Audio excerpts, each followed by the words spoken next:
What's good, YouTube? Your boy Bosco back again. We live once again.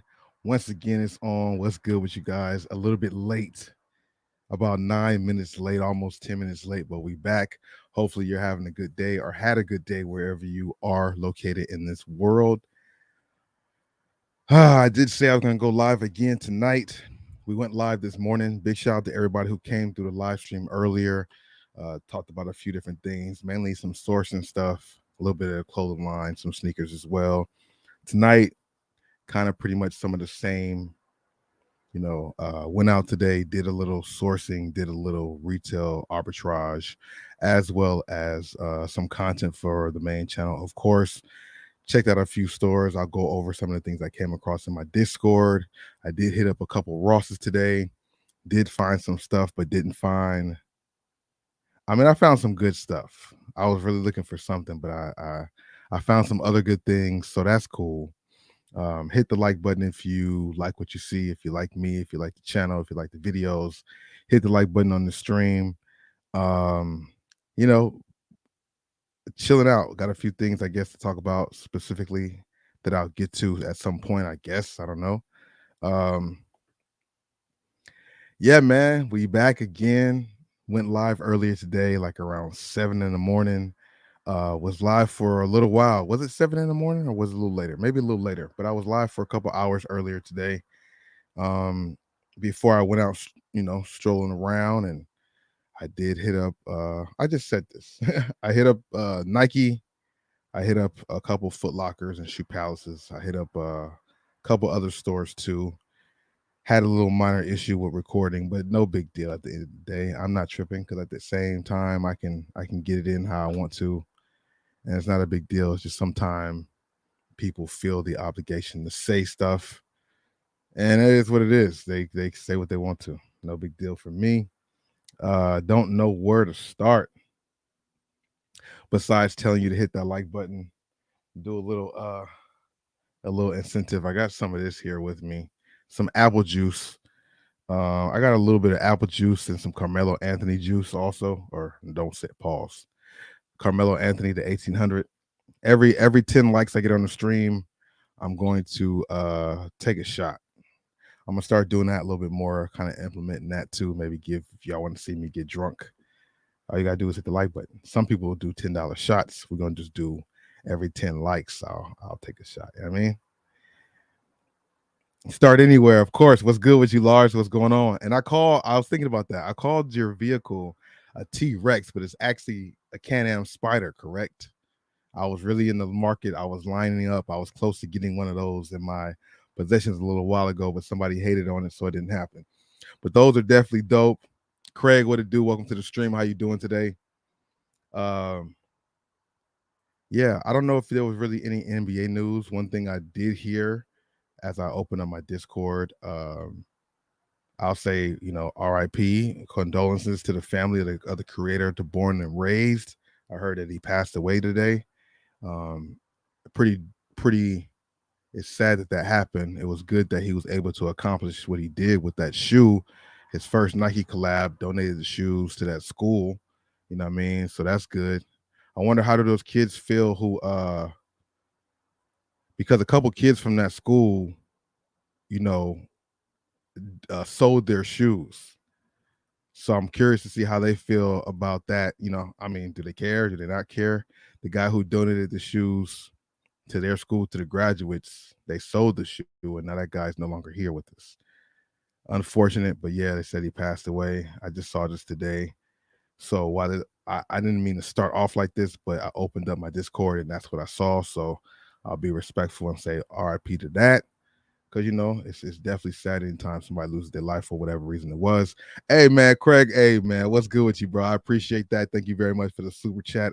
I'm gonna leave that up there for a minute because I just want to let you know I do appreciate that. Anybody else who does it, however much you do, I really appreciate it. It helps out a lot and it goes towards the whole movement we got going on here. Amari, what's going on with you? Welcome to the stream. Sick with the kicks. What's going on, bro? How you been? Welcome to the stream. Hopefully everything's going well for you, bro. You know. Um, yeah, where am I start at? Okay. So I got some questions. So I'm gonna jump around a little bit. Um, I went to a few stores, and one of the stores I went to is Marshalls. I've been around the Marshalls a lot. They kind of went up and down with their product as far as what they get, how good the stuff they get. They're starting to circle around. I've been hearing some good things every now and then. You can find something here or there. And today I found something which I think I know the answer to it, but you guys can give me more perspective if you guys are baseball fans and watch like the Dodgers and stuff like that. Just this is Justin Turner's jersey, I believe, right? Justin Turner, he plays for the Dodgers still. Is he one of the main dudes? He's one of the main. Isn't he the pitcher?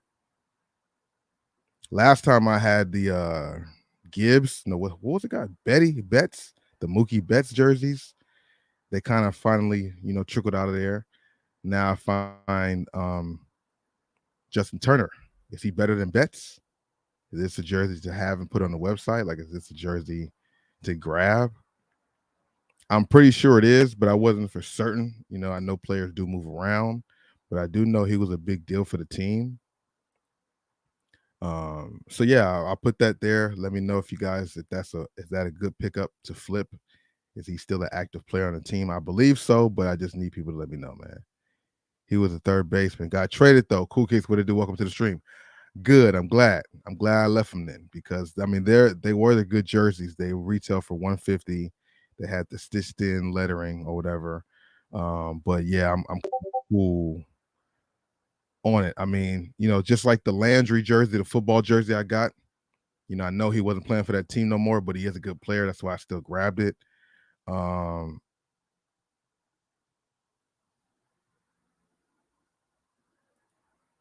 what? He was on the Lakers? Turner? Really? I don't know. Oh yeah, okay. All right, so we're gonna go all over the place. We're gonna go all over the place. So yeah, I seen his jersey here in the store, and that's what that was. I seen it at the Marshalls. I left them because I didn't think I didn't really want to deal with it. They were $40, retail for 150, which is a really good flip, but I felt like he probably wasn't on that team no more. I just wasn't sure. Um, oh, okay, cool. Okay, I was about to say, I was making sure.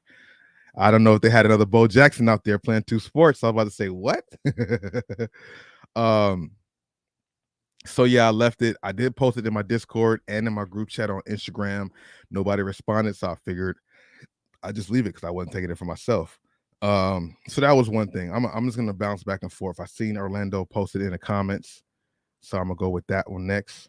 Where was it at? Yeah, so now within the last this year, I'll just say this year, it's probably the most I've been told that I couldn't record in a store, um, which I thought was kind of interesting and weird, you know what I mean? Because I'm usually low key with it, but the times that I wasn't low key with it was the times people told me I couldn't record. Um, been to stores a couple times and got away with it. I mean, I'm able to get away with it. I think a few of the stores I go to don't want you recording, but because they don't know what I'm doing, I'm able to get away with it. But when I go in there a little bit more loose, like the time I went to La Brea location of Undefeated, I've been there a few times before. You can see it on my channel, and I've gotten a good amount of content in there. So this time going there, you know, I'm out here showing a little bit more, being a little bit more loose with it. And somebody said, "Oh, I'm sorry, you can't record." Then, the Nike outlet East LA, a couple people, certain people will be like, "Oh, sir," so, once I get too comfortable, my style of doing it is kind of discreet. You don't know if I'm taking a picture, you don't know if I'm FaceTiming, you don't know what the fuck, you don't know what I'm doing. You don't know that I'm fully recording until I start, having the shoe out here. You don't know that I'm recording until I'm like here like this with the out here where you can see me doing it, where you see the shoe up in the air and it's like, what is that guy doing twisting the shoe like that? Then I'm recording. That was the kick of the day, by the way. I wore my UNC fives. Just felt it. Just felt like doing it today. So I wore my university fives today. Very comfortable shoe. Glad I have in my collection. So yeah, at La Brea location of Undefeated. They even mentioned it to me a long time ago at the Undefeated location in Glendale. But after going there a few other times after that, I guess I knew, so I was a little bit more discreet. Plus, since then I had bought something from there. Maybe people aren't tripping. I don't know. Nike Outlet East LA. That's like the only outlet that I remember saying something up to me about that. Um, which I think is very strange. And then today, Cool Kicks. I know you went there before too. They didn't tell you nothing. I wonder how discreet you were. But I went to Bait and they told me today, "Oh, I'm sorry, sir. You can't record in here." Thought that was strange. I mean, I recorded there last time I went there. I wasn't as discreet. Maybe the people who would care about that wasn't there at the time. But I got in there today, got me like a cool 2 minutes of content. But me knowing how the store was, I kind of knew, I kind of felt it could be the case. So I was always leery. So I wasn't too lax. I'm saying that to say that I was able to get a good amount of content or cover a good amount of shoes. Um, some shoes that weren't like released yet. I think they probably got them early and put them out early. So I got some good stuff, but then as I got like towards the middle of the store, some dude came up and asked me. He was nice about it. Um, oh, sorry, you can't record. I'm like, oh, I can't. He's like, no. I'm like, okay. I just left like right after that. And they try to be nice and say, have a nice, nice day. No reason to turn back and say, oh, thank you. Like, for what? You know, I think that is, I don't mind. They can say what they want to. I'm still gonna go and do what I gotta do if I feel like going. Like, if I feel like going back there another day and trying it again, I'll do it again. If I go to East LA after they told me not to record and recorded videos successfully and got away with it. So I don't care. They can say that, and I'll be back again another time. Just they don't remember my face, and if they do, that's fine. I don't come there often enough to the places, and yeah, they can't tell if I'm also buying stuff too.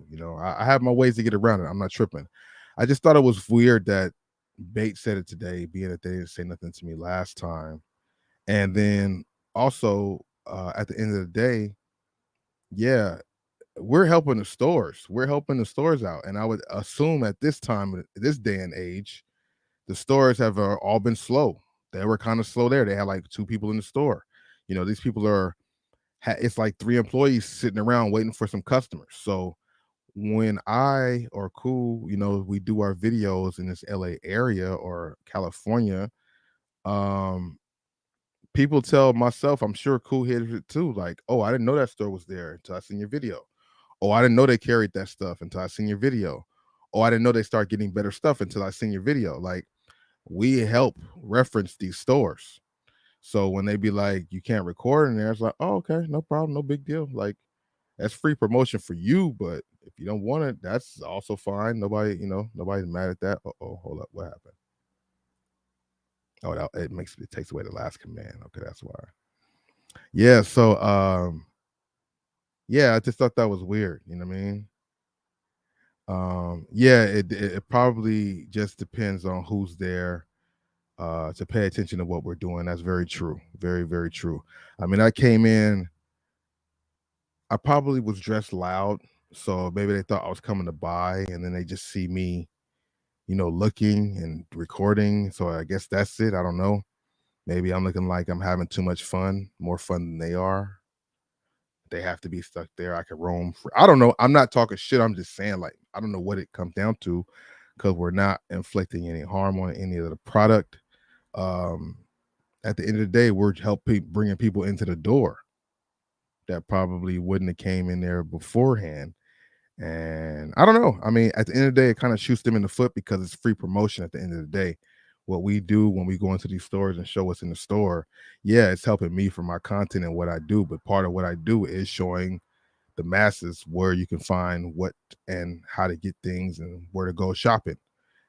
And all that is just a reference or a referral. So why wouldn't you want a free reference or referral that sits online to tell people to come to your store? It makes no sense. But hey, everybody do what they do, how they do what they do. I can't, can't get mad at it. I wasn't even mad at the time when he said it.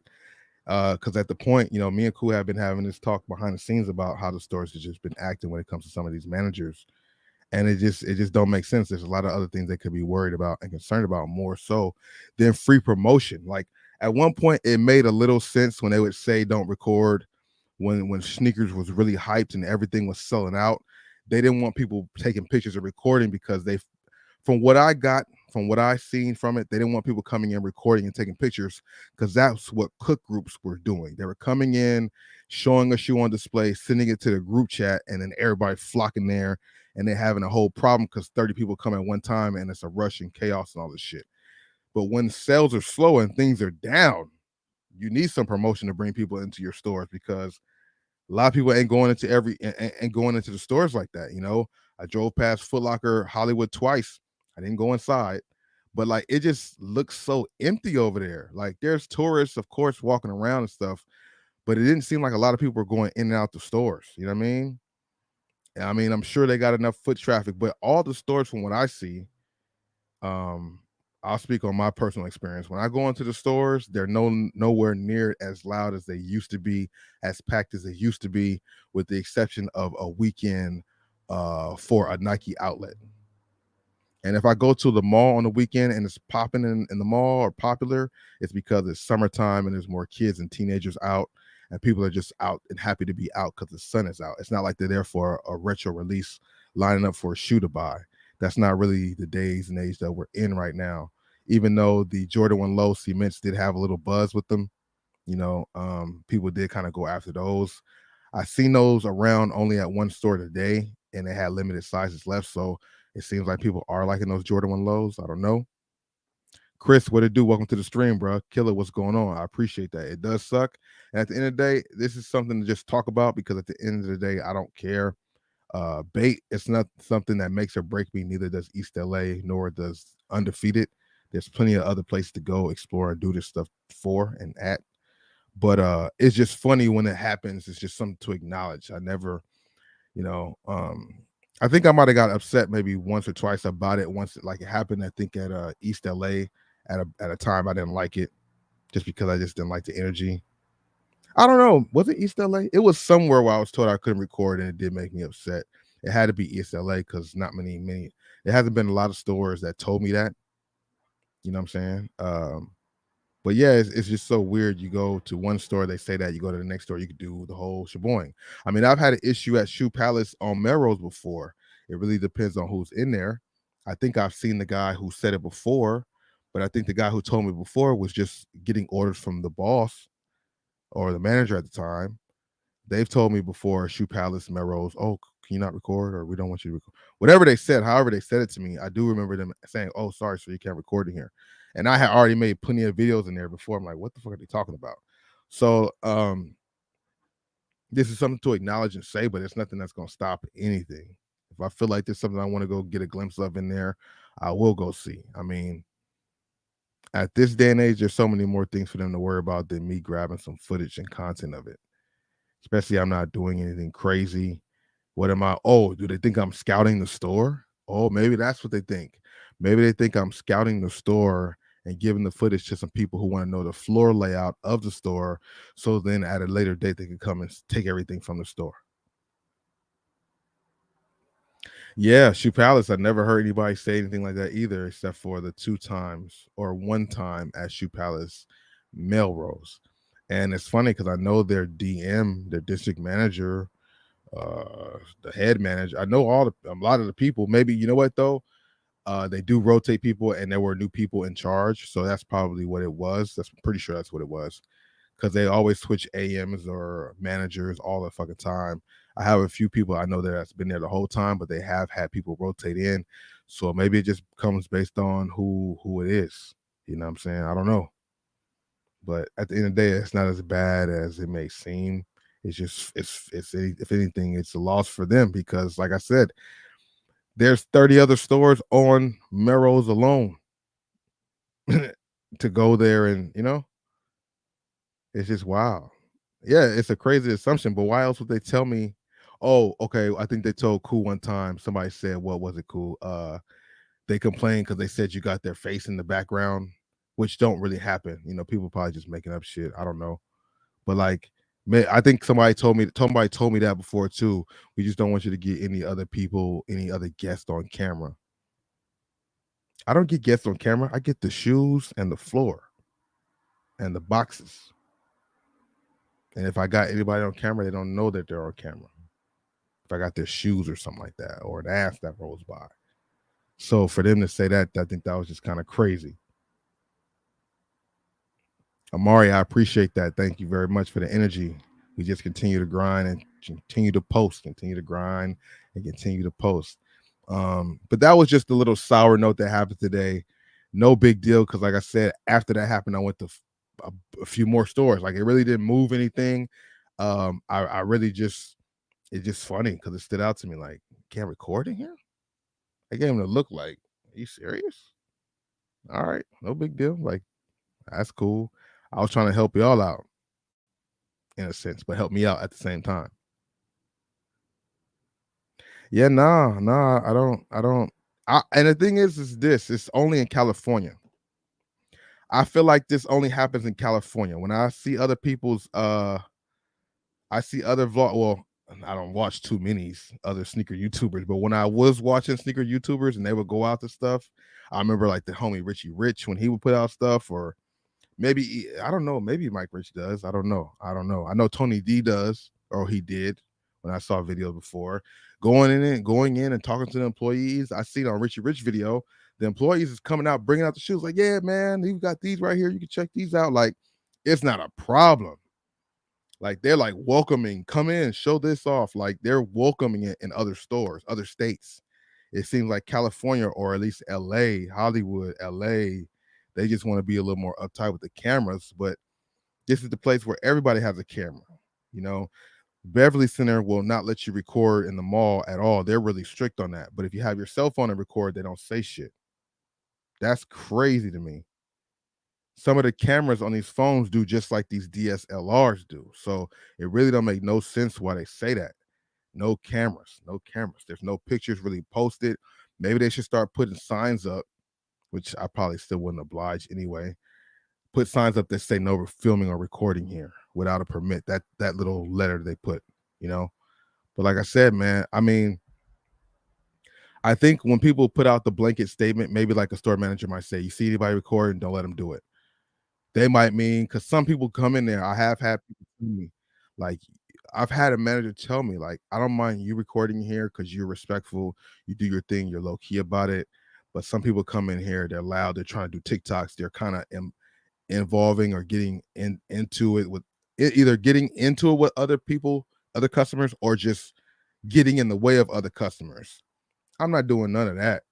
I'm walking around my little self with just my little phone, chilling out to myself. I ain't really speaking to nobody in the store unless it's an employee at the store that I see all the time. I greet them and say what's up because they're normal people too, and that's it. But I'm not there. I mean, I've thought of those ideas. I wanted to go ahead and talk to people inside the stores and, get more interactions on camera with you, for you guys, like in stores. But for one, the music's too damn loud, and then for two, you just don't know. I mean, some people are cool with it, some people aren't. Some people are really, really secretive about being on camera, and some people aren't. You know what I mean? So it is what it is. Yeah, the privacy rule that nobody has privacy on. You're coming into a store that probably has like 30 cameras on the floor alone, watching each and every corner. So you're on camera since you step foot in the door. You know what I mean? So it is what it is. It's just funny when stores say that. Bait, whatever. Y'all got it for that round. I'll be back another day if I feel like it. Bait wasn't something that's always on my list. Bait is not a shoe store that I have to go to or I go to all the time. I just know that that's a pretty cool store. They got some cool artifacts in there. They're bare bricks. They do get some of the more rarer releases like that you wouldn't see at Shoe Palace or Foot Locker. But I got 2 or 3 other stores just like that will let me record in there with no problem. And you might say, well, why don't you just go to those stores? I do. I was just trying to spread the love. Go here, go there, go here, go there. I got a few honey holes that I can go to and just get what I need to do. But I was just trying to, show love to Bait. But you snooze, you lose. Yeah, I'm not doing anything to interfere with anybody else.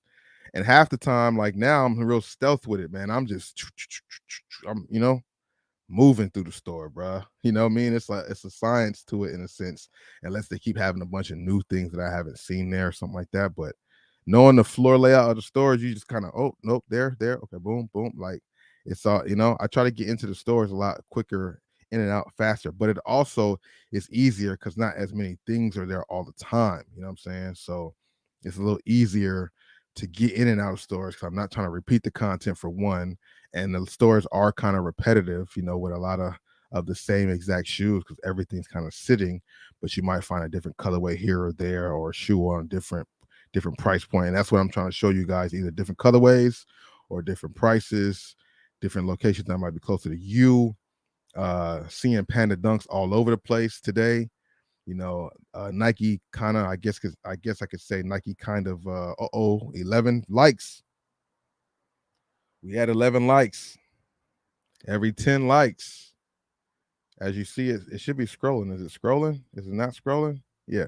Hit the like button every 10 likes. I'll take a shot. I mean, I got like 2 shots in here, 3 shots in here, a couple shots in there. Don't know how many likes to get up to. So I didn't come prepared. But I'm gonna do this more and more often. I'll bring out the bottles. If y'all want to see me take a shot, you can either donate 5 or we'll get every 10 likes, and we'll just take shots and get drunk and we can continue the conversation. You know what I'm saying? But we had 11 likes right now. Shout out to all you guys. I appreciate it. Um, 11 likes on Bosco Mitchell. I am streaming on Bobby Thrift also. I'll check that and see what's going on there. And shout out to anybody, if anybody's watching me on Twitch. I am streaming on Twitch right now. I got to get that ball rolling a little more now that I also have a setup that sounds a little bit more legit. To my liking. I don't mind being on Twitch as a newbie because you slide by, maybe you might see or hear something you like. You know what I mean? Who knows? Retrospective gear, what's good with you, bro? You gonna take a shot? You got the Henny? Okay, this the Jack, honey apple, the honey apple, you know what I'm saying? I just pour it in my Gills Arena cup. I don't have a shot glass with me. Yeah, that's about a shot in a shot glass. You know what I'm saying? Big up to you for that. I appreciate that retrospective gear. Santana, the Chicago Great. I like that name. Chicago was in the building. BET Awards. The GOAT Chief Keef back after like a 10-year ban from the BET Awards. I see Chief Keef got a vlog of the BET experiences. So shout out to Chief Keef. He lived down the street. Lives like maybe 15 minutes down the street on Ventura. I don't know exactly where, but I know the area because I used to see that nigga all the time at an area that I worked at. I'm not saying too much, but everybody live out in the valley. Everybody live in the valley, bro. Where I got to send the bread. You could either for what for donation. You could either super chat it. You could cash app it if that's what you're talking about. If you're talking about for a product, then product. I don't know what you saying. What you saying? Let me see.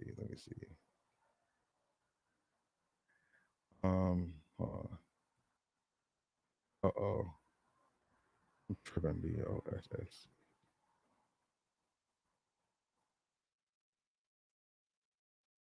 Yeah, but let me go ahead and take this first shot right here. I'm supposed to throw back a shot, right? It's like a double shot. I'm not gonna lie.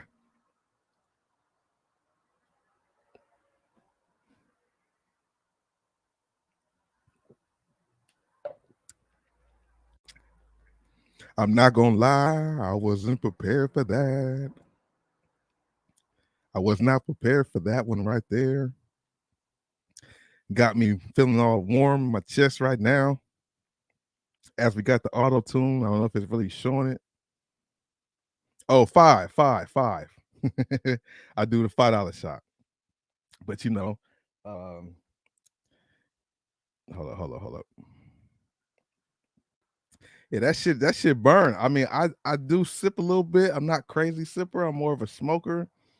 Um, so yeah, that got me like a little warmed up real quick, and it's like kind of warm. So we not mixing them, but once I run out the green apple juice, I got the Carmelo Anthony juice, just a little bit in there too, like a shot. Hey man, we came a long way in the NBA. I got more things to talk about too, but this is something that came off my brain. We came a long way in the NBA. I remember them talking about this on the podcast. Yeah, I watch my boys' podcast and they make a lot of good points. So I definitely want to talk about them because I have my perspective on it too. But it's crazy the times that we changed in the NBA where now NBA players can openly endorse liquor. Remember at one point that was like a no-go. But now you got more players in uh endorsing liquor.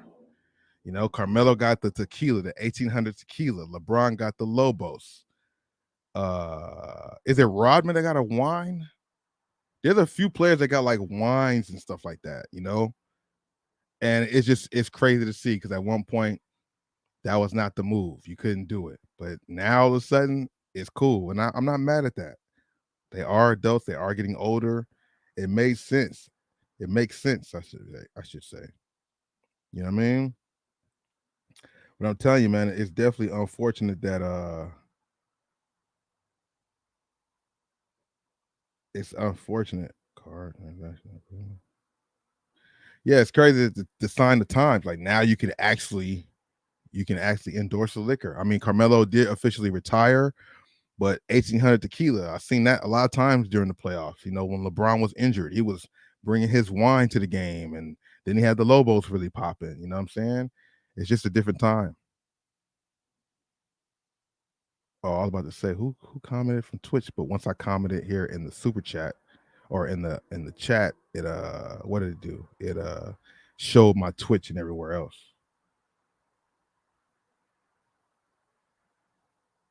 Yeah.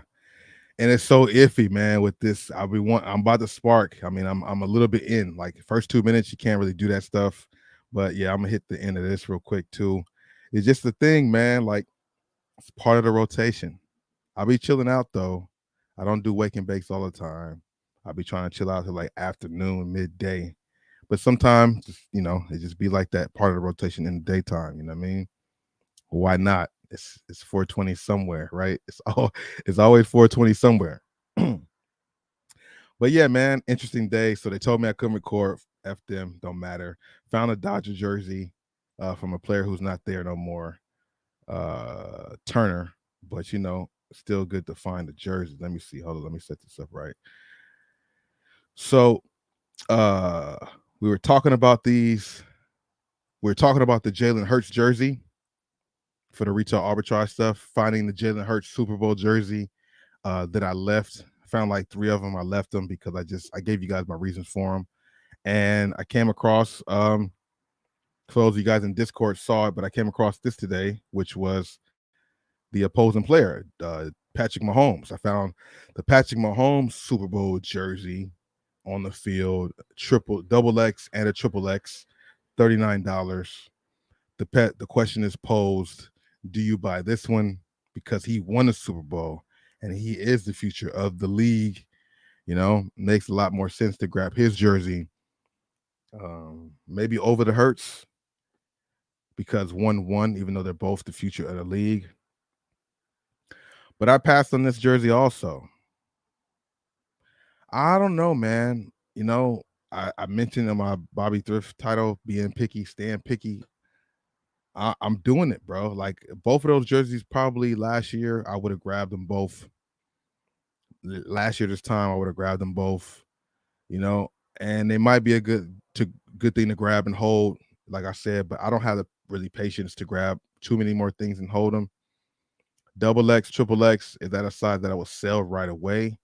I've seen people on there with the comps of like only 50 to 60 bucks.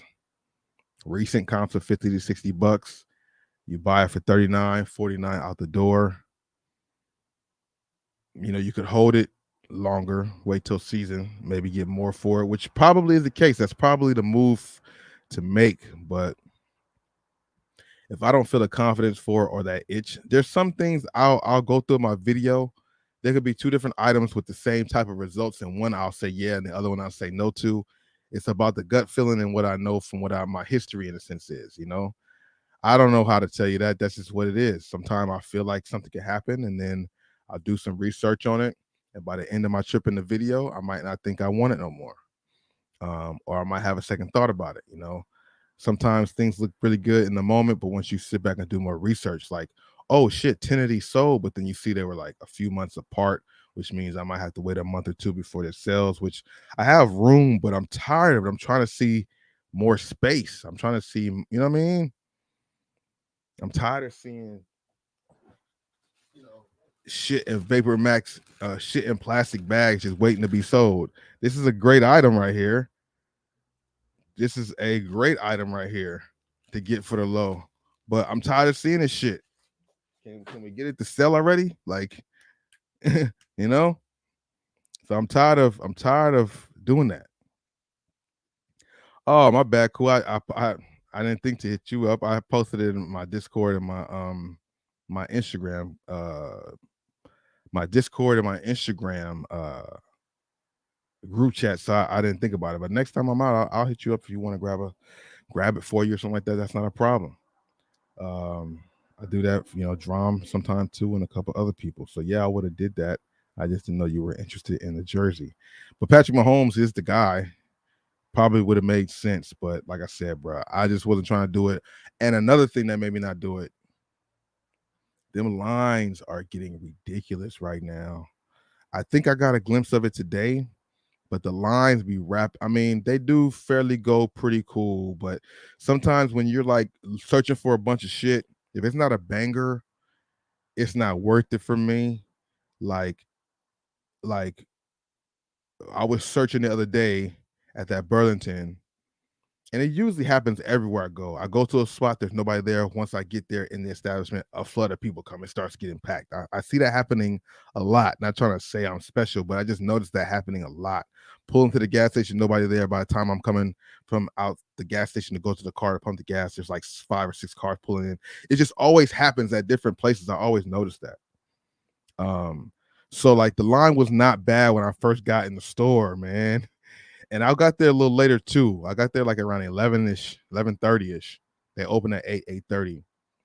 And then by the time I start looking for stuff, when I find something that's like iffy, kind of like, okay, this might be good. I see that line, it's discouraging. I'll leave the shit if it's not something that's out the water. Right now, my brain is set on Mitchell and Ness and like authentic jerseys. It's like if it's not that, I won't wait in the line for it. Now, this football jersey was the jersey and Cool's the homie, so I would have waited if I know he wanted the jersey. That wouldn't have been a problem. But them lines, oh. Ovechich was good. Welcome to the stream. I think I said that wrong, but welcome to the stream, my dude. And I didn't think about that. I never thought about that. The senior discount. Marshall used to do something like that too. I forgot what days they did it, but Marshall used to do something like that. And then they used to also do something where they would open the store a little earlier for the elderly, but that was during COVID. When the store started opening back up, and we got to the COVID era, or we was in that part, and we was like opening back up. They started to do where they will open the doors like an hour early for seniors and elderly. So that's what made me think about that.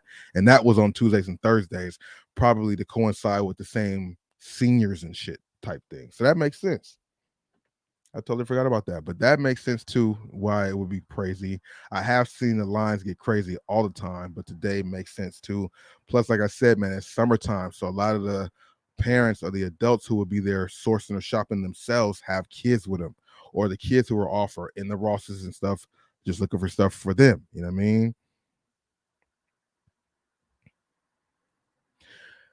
I think every day in the morning is a good day to hit it up.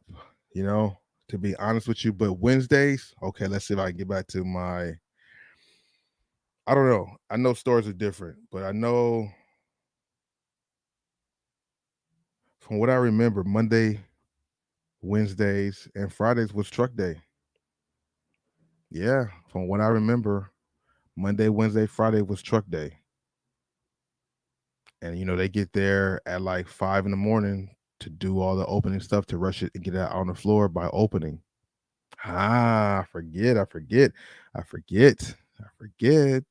But yeah, any morning is great. But yeah, Wednesdays would be a good day to go because Monday, Wednesday, Friday's truck day. that truck get there at like fucking 5:30 in the morning. If you got a good staff, the pallets is broke down and everybody started. And by the time what the store opens at 8:30, we're on to the second half of breaking down everything. The first half is getting the pallets in, breaking the pallets down, putting them on the belt, and sorting them out into the areas they sort into. And then once you sort all the products into the areas they go to, home, active, all this type of stuff, then you have people who process it and put the silence, the crickets, the loud sensors on them, and then you push them out to the floor. And you got to get so much done before the store opens. So, yeah, that makes sense. Wednesdays, Wednesdays and Thursdays the best days. And I understand that could be the case because if Wednesday's a truck day, they get stuff out in the morning, but they don't get it all the way out. So then they got to get the stuff out throughout the day for Thursday morning. And I don't know, every store could be different. I don't know, but just kind of speaking off experience to maybe get a little trend of it. Randy, what it do? Welcome to the stream. Shit, what was I about to say? Oh, yeah, they restock the shelves and stuff in the aisles. Some stores do it throughout the day, and some stores have a cutoff time. You know what I'm saying? Like, I don't think there's too much restocking after like 6 p.m.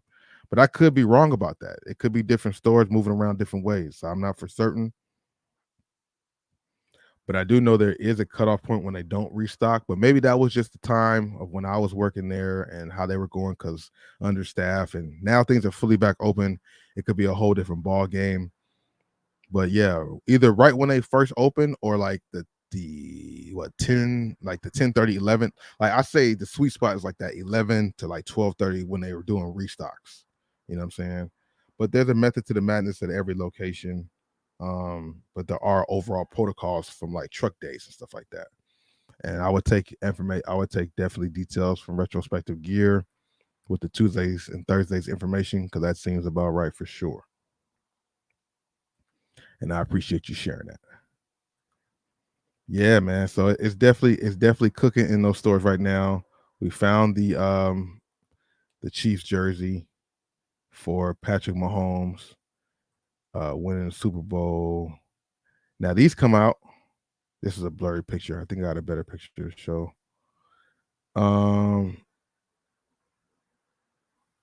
No. I thought I did. But yeah, these come out on the 6th of July, right? Nike had them already. I know some people have them already, like some resellers have already had them on sale. But Nike had them in store today. It's like, shoe looks dope. Jordan 2 Low Varsity Royal, whatever. Clean shoe, man. I like it. It's a women's shoe. I could never get it even if I wanted to because it doesn't go up to size 13. But I would consider picking that up if it did. But I mean, I'm really chilling this year, so I'm not trying to pick up really anything. And shoes just continue to find me. So I like that. You know what I mean? There's a couple that I have to put my money out for, but other than that, I don't know. But this colorway is dope. It is nice. I don't know who asked me yesterday about the Jordan 2 Chicago. I did say those stores yesterday, and those are true. Melrose Shoe Palace has them still. Nike Glendale or Nike the Grove, they still have some pair of the Jordan 2s also if you're looking for them. So they still are available. But yeah, these Jordan 2 lows, the Varsity Royal Blues or whatever they're calling them, definitely a nice one. It's much better in person. The quality is on point for the Jordan 2, of course. We had 16 likes, y'all. If we get 4 more likes, we taking another shot. Big shout out to y'all for doing that. I do appreciate that. We had 16 likes on the main channel. I don't know how many likes on the other channel. Maybe I should go look and see. 16 likes. Every 10 likes, we taking shots. Hopefully I got enough liquor tonight to do that. I think I do. We're gonna see how much we run it up. And then we're gonna next time. I don't want to say yet, but we're gonna get the Lobos back in here. We are a fan of the Lobos. It is a not a sponsored deal or nothing, but the tequila is easy for me to drink. It's smooth. I don't do all that. You know, it's not burning going down. It's like Kool-Aid or like water, and then you feel it later. I want to go to a party and see what people act like on Lobos. Cause it's a drink that you don't see it catching up to you until it hits you. Like, oh shit! Like, whoa, hold up. I think I am a little buzzed right now. You know what I mean? Hold up, let me see. Yeah, so Lobos, and they got flavors too. They got the black bottle, the blue bottle now, like all these exclusive extra colorways. I'm like, all right, LeBron, I see you, bro. Slow down though, but I see you. Is this gonna play? So I came across this today. Results and how much these are, how much I can make. Oh, there's sound. There we got the sound. Y'all can hear the sound. I can hear the sound, even though it's the end of the video. Another store like the second location found some pretty good items. Yeah, the sound. Thrift to see the results and how much I can make. Yeah, how much I just want to make sure y'all can hear that. But yeah, I would bring these out, but these are still in the car. I gotta go pick them up. But I found, some people in the Discord have been sending and showing pictures of hats, some dope new era hats they've been finding. And ever since I seen that picture, I went looking for it and I hadn't seen any. I've been looking all over for them and I hadn't seen any myself. I'm like, why don't we get like I've been looking, I haven't seen no new era hats. So I was like, what's going on?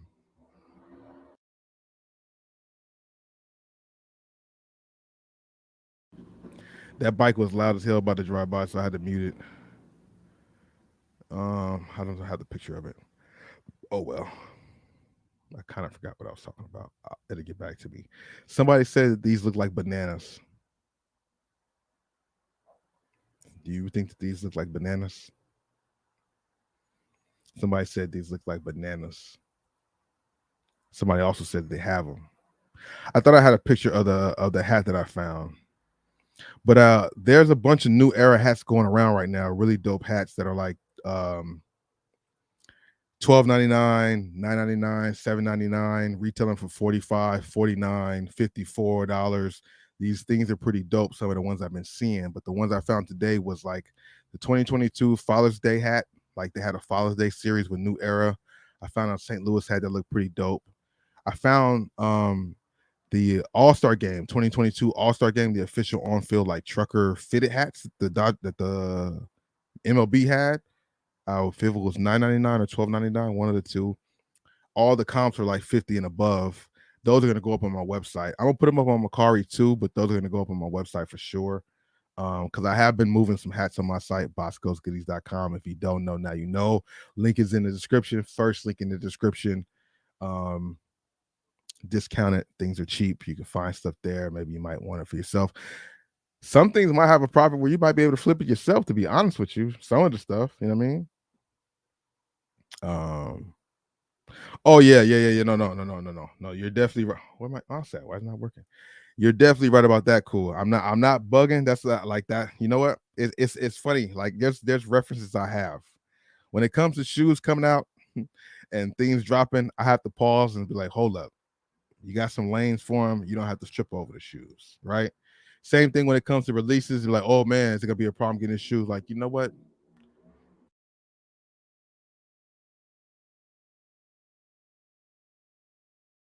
Damn, the loudest bikes are going by right now, bro. That's so annoying. It's so annoying, bro. But yeah, I'll be having these episodes where like, oh shit, and then I realize, like, oh no, it's not that. And I've thought that before, like when the homies was sending the pictures in the Discord. Shout out to you for doing it, no diss or nothing. But when he showed me the pictures of the hats he got, I'm like, damn, this shit is dope. I need to rush to Ross real quick because they're open. Let me go see. And then my very next thought, this was last week. My very next thought was, well, shit, I'll be able to find hats for $5 pretty soon, so I ain't tripping. And there's references like that for everything, so I've been able to kind of tame my urges sometime because there's just other ways to go about it. And that was kind of part of what I wanted and what the goal is, in a sense, when you're doing like sneaker YouTube and retail arbitrage, is to build up relationships so you don't have to haste around like everybody else does. It's about having being levels to it. You know what I mean? That's something I've observed and seen myself, but then I also seen it in play in a bigger standpoint on certain things when it comes to the homie Drum. floating around with him and seeing how easy it is to source things. We went sourcing together a while ago, like a long time ago, a year or two ago, and just seeing like how I was sourcing and going to the stores and finding the ones and twos or threes from going to 5 or 6 stores, and then him going to a store, pulling up and getting the cases because he has the connections with the people, you know. And I started developing that. And if ever something that I come across, I have a couple places established like that. It's about the connections you build to make it easier for you to do what you do, whether it's me reviewing shoes or store stuff or this whole retail arbitrage stuff. Because it gets crazy out there with all these deals, and more and more people trying to get back into it.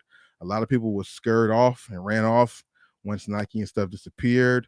A lot of people stopped reselling, but now that it's back, you got this influx again. It's pretty much like with the sneaker game, how everybody all of a sudden became a reseller because everything was reselling and everybody saw that, so everybody started jumping into it.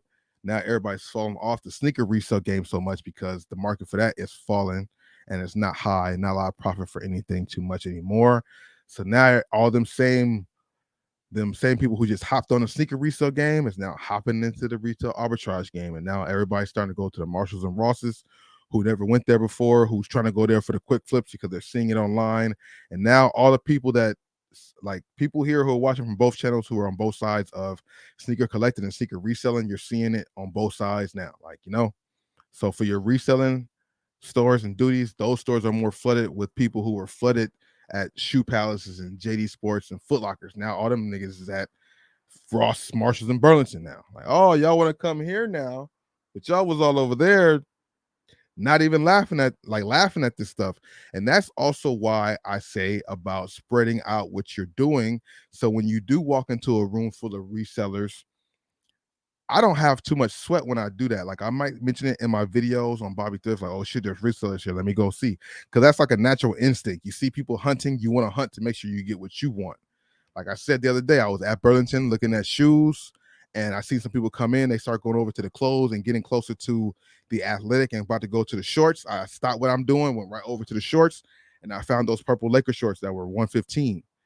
Just because I was like, oh, stop this. Let me go here, get what I want. Let me look. Okay, found it, boop, and walked off. And I got it before they could even see it. Certain things like that is why I would go. But when it comes to walking into a Burlington or a Ross, it could be midday, later day, and I could see people there looking like they're reselling. I don't trip because I'm not just going for what everybody's going for, Nike and Adidas, maybe Puma. Nobody's really tapping into Reebok. Nobody's really even tapping into Puma, to be honest with you. I'm probably saying Puma because I do too. I tap into Puma a lot. But like, if I can't get the things I would want for Nike because everybody's here getting stuff for Nike, I'll just go to my other brands and be fine. I can do my videos like I always do because I'm not rushing for stuff. You know what I mean? You got to diversify the portfolio, man. You know? Yeah, that's dope. If it is, that's clean right there. That's cool. That's cool. That's really cool. Hopefully it's sooner than later, man. Yeah, please do because I need to set it up better. I know it's very amateur right now. I definitely do, so I'm definitely open to suggestions on stuff because it's very much so plain Jane. And with everything I got going on, I be putting time into it, but I get sidetracked and stuff like that. So I definitely want to make the layout better. Hopefully it's still able. Hopefully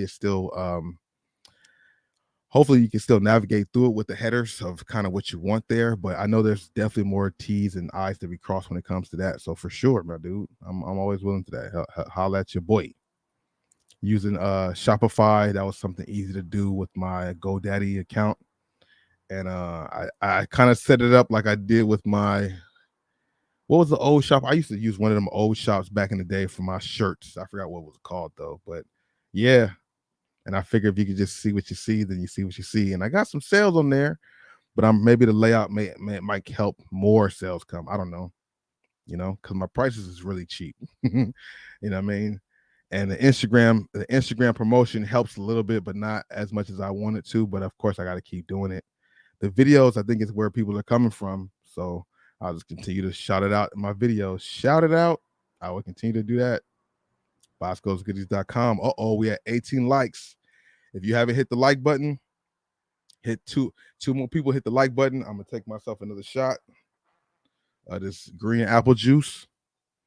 All we need is 2 more likes. We're at 18 right now. I'll check back in a second. Hopefully we can get there. But big shout out to everybody here in the stream for however long you've been here. No matter how long you've been here. Let me see where we at now. So today I went to Nike the Grove. I'm gonna go from down up. There we go. Nike the Grove. Came across some shoes that we've seen before. Let me take LeBron off real quick. Let me take LeBron off. I don't know if that's gonna affect anything. I'll put a still picture. Let's go with Reggie. Shout out to Reggie Miller. Shout out to the GOAT, Reggie Miller. Reggie Miller is definitely one of them 3-point shooting goats. It sucks because how much the game evolves as the time goes on. It starts to make those guys like Reggie, who started it all for me, kind of fizzle away, man. Reggie Miller fizzles away. He's still kind of there because he's number 3. Ray Allen stays there because he's kind of number 2. People kind of remember those names. Curry's just out the water, you know. But what about John Starks, man? John Starks. What about guys like John Starks? You know, a lethal 3-point shooter for the. I used to love watching John Starks play, come off them screens, hit them threes. He had defense too. You know, like it makes those type of guys fizzle off even more. Mike Miller was a good 3-point shooter too. You know what I mean? Peja was a great 3-point shooter too, but you just don't remember these guys because you got all these newer dudes coming in, you know? But Reggie Miller is definitely one of them goats when it comes to the 3-ball, bro. He kind of revolutionized to make the 3-pointer important, at least in my eyes. He's what made the 3-pointer like important, like start to be important. Of course, Curry took it to another level, and maybe there was some players technically or strategically known or did better than Reggie Miller in 3-point shooting. Maybe not. But what I remember watching, Reggie was the dude who was the guy coming off the screens, shooting that unorthodox shots, making them 3-pointers and talking shit, bro. Big shout out to the East Coast. 24 Black, I appreciate you. What part of the East Coast are you watching from? Big shout out to the East Coast. That's like a second home, even though I never been there. At some point, I gotta get there. I gotta visit the East Coast, specifically New York. I gotta hit up Dykeman. I gotta hit up the Rucker. I gotta see these places in person. You know, I'm not gonna go out there and play. I just gotta see these places. You know, you know what I mean? You know what I'm saying? 18 likes still. I wanted to check and see if we had 20. I want to get to 20 likes. 20 likes so I can take another shot. Shout out to the DMV, Richmond, Virginia, DC, Maryland, and Virginia. I have been out in that area back a long time ago, though. I was out there a few times visiting. A very nice place. Shout out to Richmond, Virginia. Shout out to AI and the Clips. For real. Richmond, Virginia's finest. Wait. Iverson's from Bad News, Virginia, right? But shout out to Virginia all in all. I hope I got that right on what I'm saying. So, all right, wait, the screen sharing. Okay, yeah. So went to the Grove, came across some things. You guys will see the video of this probably tomorrow or the day after, depending on how my editing goes and all that stuff. But Pegasus 39 Premium or Pegasus 40 Premium. Why do I keep wanting to say the 39, but it's the 40. The Pegasus 49 Premium. I hadn't seen this colorway. That's why I'm showing it. Like I said, I go there to see different colorways. You know, I try not to show the same silhouettes unless it's in a different colorway that we hadn't seen yet. You know, going to so many stores right now and shoes sitting, a lot of things will be repetitive. That's why it's just about finding either different brands to talk about or just different colors of shoes. These are pretty cool. I like the Pegasus 40. I like the way they look. I like the premiums with the extra swooshes. Just give it a different look as opposed to the regular edition of the Pegasus. Came across a new style of a Presto. I'm a fan of Prestos. I only own 2 Prestos in my collection, but Prestos is one of the most comfortable, underrated classic sneakers out there. You can slide them right on. They feel great. The fit is true to size, lightweight shoe. A lot of stylish colorways of the Presto, the Nike Presto. They try to come with the Presto React. That was cool, but ain't nothing better than the Presto, bro. 1,000,001 colorways of the Prestos, just like 1,000,001 colorways of like Air Max 1s and all these other things, you know. But yeah, these Prestos are definitely dope. Retailing for 135 as they always do. Yeah, and Moses Malone. Big shout out to Moses Malone. Orlando. Right now, I'm just sliding on over to some of the things that I came across when it today at the Grove. For the time being, just talking about some of the things I found. Pegasus 34 Premium. You got the Prestos. Once again, bro. Are we? I think we're at that point now. I think we might be at that point. It might be safe to say, or maybe we need a few more weeks. Sorry.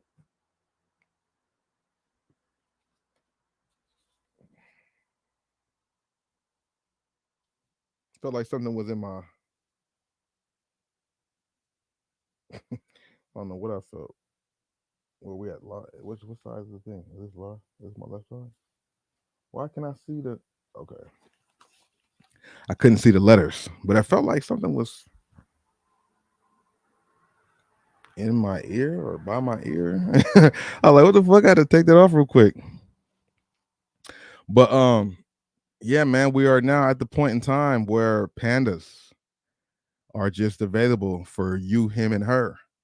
Whoever wants a panda dunk, you might be able to find it now. You might be able to find it like you would at Air Force One. I mean, maybe I'm jumping out the gun. Maybe next month. That'll be safe to say. But from what I've seen over the last couple weeks, um, pandas is chilling. I see men's pandas on the shelves, women's pandas on the shelves, grade schools on the shelf. You walk into the store, a panda on the front desk by the register. It stays there the whole day. See it on the shelf amongst other shoes. It's just chilling there. People look at it, oh wow, and put it back down. Look on to something else. This is insane. I mean, not I was gonna say in LA, but everywhere, everybody knew what the Panda Dunk did, how everybody became a reseller because of the Panda Dunk. I've done videos. There's plenty of videos on YouTube of people doing things for Panda Dunks. Like I didn't do nothing for Panda Dunks. What I mean for me was I go to a video. There's a video when I was at the Grove. I was there, got in line. I wasn't number one at all, so I wasn't. That's not the story. I was like number 10 or 15. But like I got there thinking like shit, I'm number 15. Hopefully I'll get some, right? I'm just focused on the line in front of me. I'm just chilling out, waiting to see what's happening. 2 minutes later, I look behind me. There's like maybe 5 to 10 people behind me. And I still see people running up. I'm like, damn, this is crazy. Then I'm just chilling. I'm still talking to people in the line. I'm not paying attention to what's behind me. They come out the store and be like, all right, we sold out. And the crowd dispersed. And when I come like away from the wall to like start talking and I look back, the line went so down far down the Grove. I was like, what? Or no, this was the Grove. It was at the Americana and Glendale. It was so many people lined up for the Pandas. I'm like, there's no way number 99 thought he was gonna get a pair from Foot Locker here on a small restock. Like it's crazy how people were going nuts for that shoe. Now you can find them everywhere just chilling. And it was a good run. Nike said what they said. Maybe Nike did what they did, or it was just the economy, or what maybe it was a combination of both. What Nike did and the economy. And what I mean by what Nike did, they said they were going to mass produce them to make the value of them drop. And they started to do that with the multiple restocks and restocks and restocks. So now that there's multiple restocks of the shoe, now the value's not there so much and people aren't grabbing them like that. I mean, you know, I'll post them in my Discord, I'll post them in my group chats. Nobody bites. One or two people might say something after the fact, like, yo, I need a panda. Okay, what size? They either don't reply or the next time I'm out and I show a panda, nobody says nothing. So it's kind of like iffy on the whole panda situation, man. Yeah. Yeah. I mean, oh wow, how did I get back here? Okay. Yeah. I mean, I feel it's an overrated shoe in a sense because it's just a black and white dunk. It's a black and white basic shoe. But you know what? I'm not gonna put on a tinfoil hat. I'm not gonna do that. But you know, them black and white colors are very eye catching and addicting. Just like the Foot Locker stripes on the referee or the referee Foot Locker, the black and white stripes. You always got to go to that store, man. Something about that black and white that just draws you in. So I think that's why people like black and white, the panda. They try to do the Jordan 1 low Panda, the Jordan 1 mid Panda, the Jordan 1 high Panda, because they understand that that black and white shoe, the duality of that shoe just really draws people in. If you've never been drawn in, you're going to get drawn in at some point. Something about that black and white, that checkered black and white that people love, tend to love. You either love it or you hate it. If you love it, you really love it. You bought 2 pair. You know what I mean? That black and white colorway is bananas right now. It's bananas and pajamas right now. You know what I'm saying? So, and you can match it. You can definitely match it with anything. You can definitely match it with like pretty much anything out there. So, I mean, it makes sense. You've seen people wearing them for formal situations, casual situations. You definitely can wear them for whatever you would like to wear them for. Um, where we at with this? Okay. So yeah, I'm about to run to the bathroom 1 second.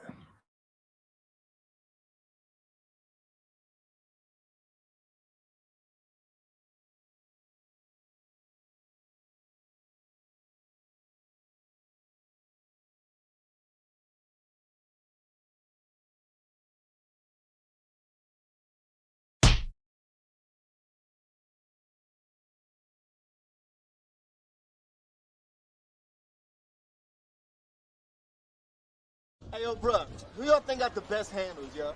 Man, Kyrie off tops. Hold on, better than Jamal Crawford? What? Easy.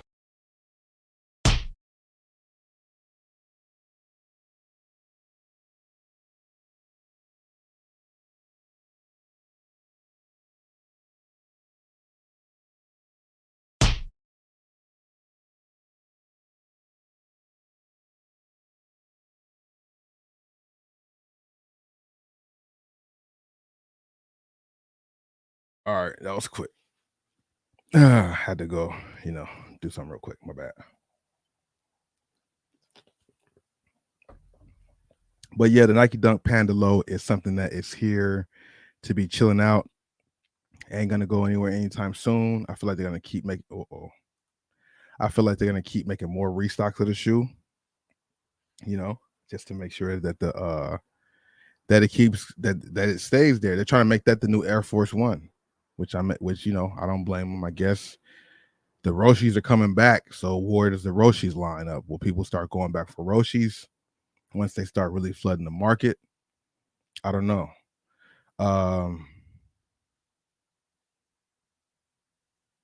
Was the new Air Force Ones for some time? Oh, I mean, that's what they're trying to make it. That's what they're trying to make it, the new Air Force One, something that everybody's going to come in and try to grab a pair of, the new Air Force One Panda. Will they make it happen? Well, they won't. We had 19 likes. If we can get one more like, I take another shot. It's hot in here, bro. And my chair keeps hitting the back. So yeah, we've seen that there. Pandas. I saw pandas at Shoe Palace, Melrose, Foot Locker, Melrose, The Grove Nike. Was that it today? That was it today. Every store I went to had them except for Bait. Yeah, except for Ross, they don't have them. Whoa. All right, let me ask you guys a question. If for the sake of, because me and Ku had a conversation about something like this with another YouTuber, I just had the idea. So, would you guys think less of me, especially if you watch Bobby Thrift, if I go to Ross and I put a panda on display and be like, "Oh, I found pandas at Ross," with a because some of the managers I do know, some of the employees I know, so I could I could have them put a size or a sales tag on the shoe and be like, "Oh no, Panda Dunks at the Ross." How much credibility would I lose if I did that? A lot, a little, none at all? Would it matter? Would you know I was lying? Would that make you not trust me going forward? The internet is about, getting people to click. Sometimes you have to improvise, you have to clickbait. You kind of got to do a little extra just to get people's interest to click. And your video has to be good enough to keep them there. So people doing clickbait on YouTube is part of the game. People do clickbait on all platforms in every realm. It's about getting the click. Your content has to be good enough to keep people there.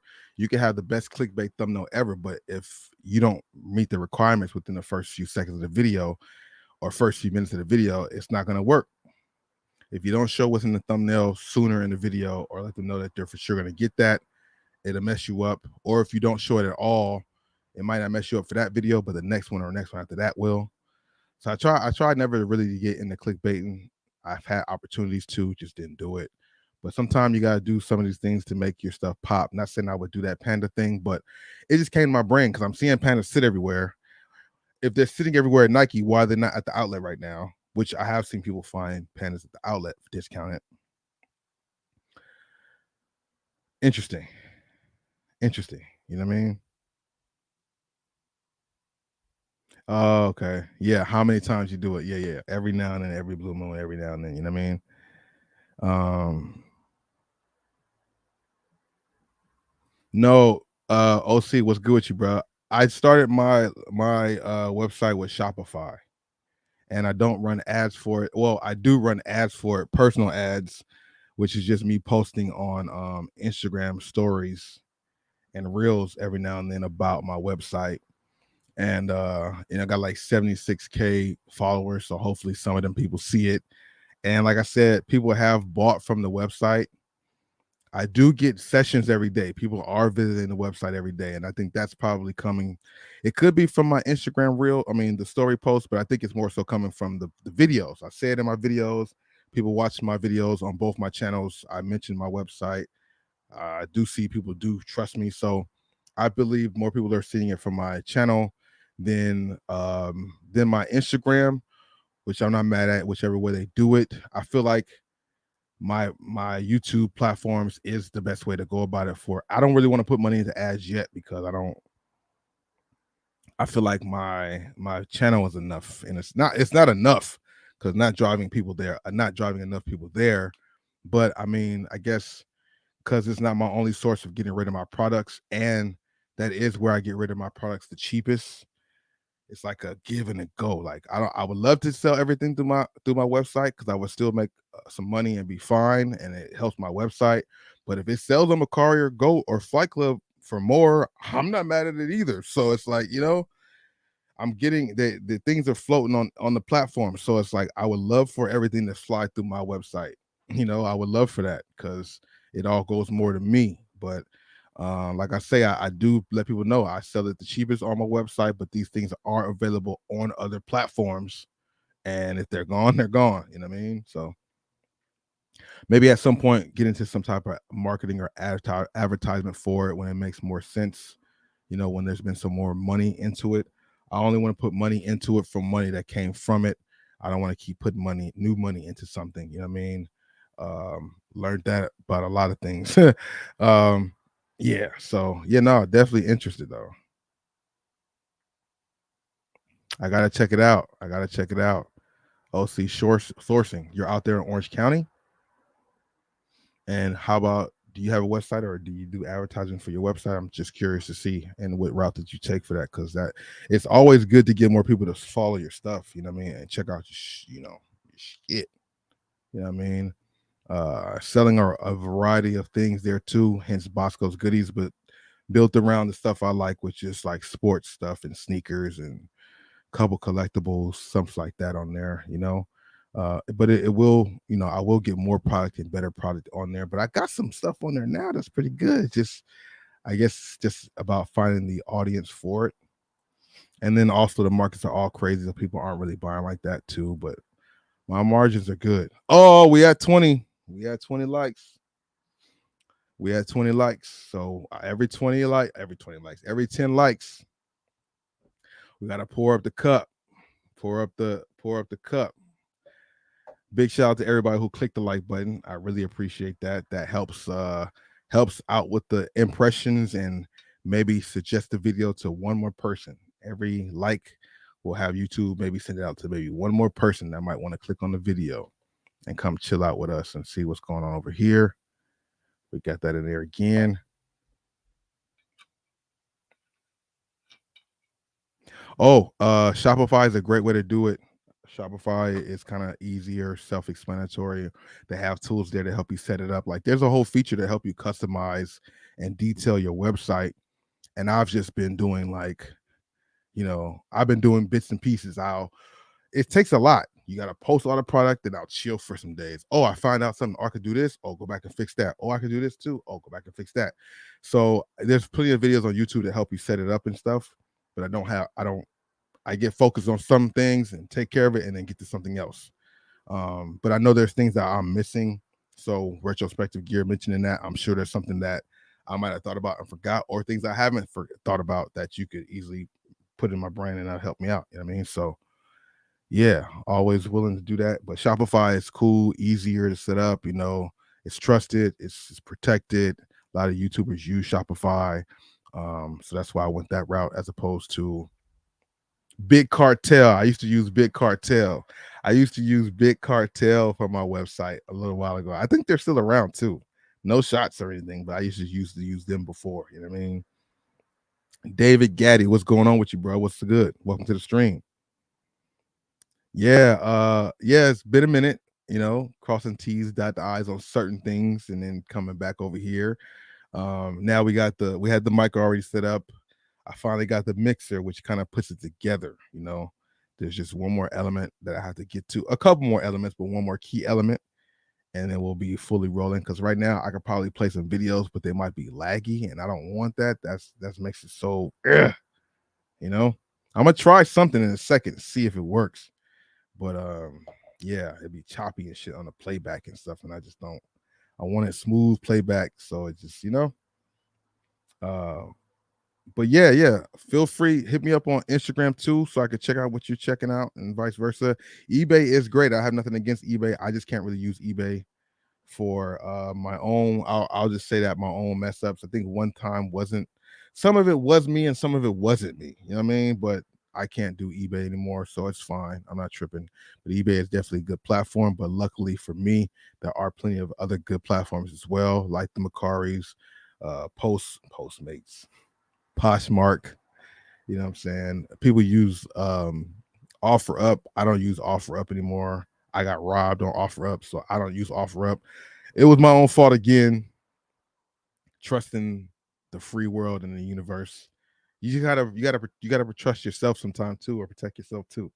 Of course, do meetups in public in the daytime where people are at, not at night in the dark when you're on a lunch break. You got to get back to work soon.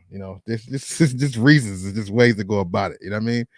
So I ain't got nothing against OfferUp. I just got bad taste in my mouth from it. So I fall back from OfferUp. But Fight Clubs, Goat, StockX, a lot of platforms out there to sell your products, depending on what you're selling. If you're selling shoes, you see OC sourcing clothing, so you deal with clothes more. But still a great thing. Good luck to you and everything you're doing, bro. And I appreciate you checking out the website or checking out this live stream. And as I take my shot for the 20th like on the video, on the live stream rather.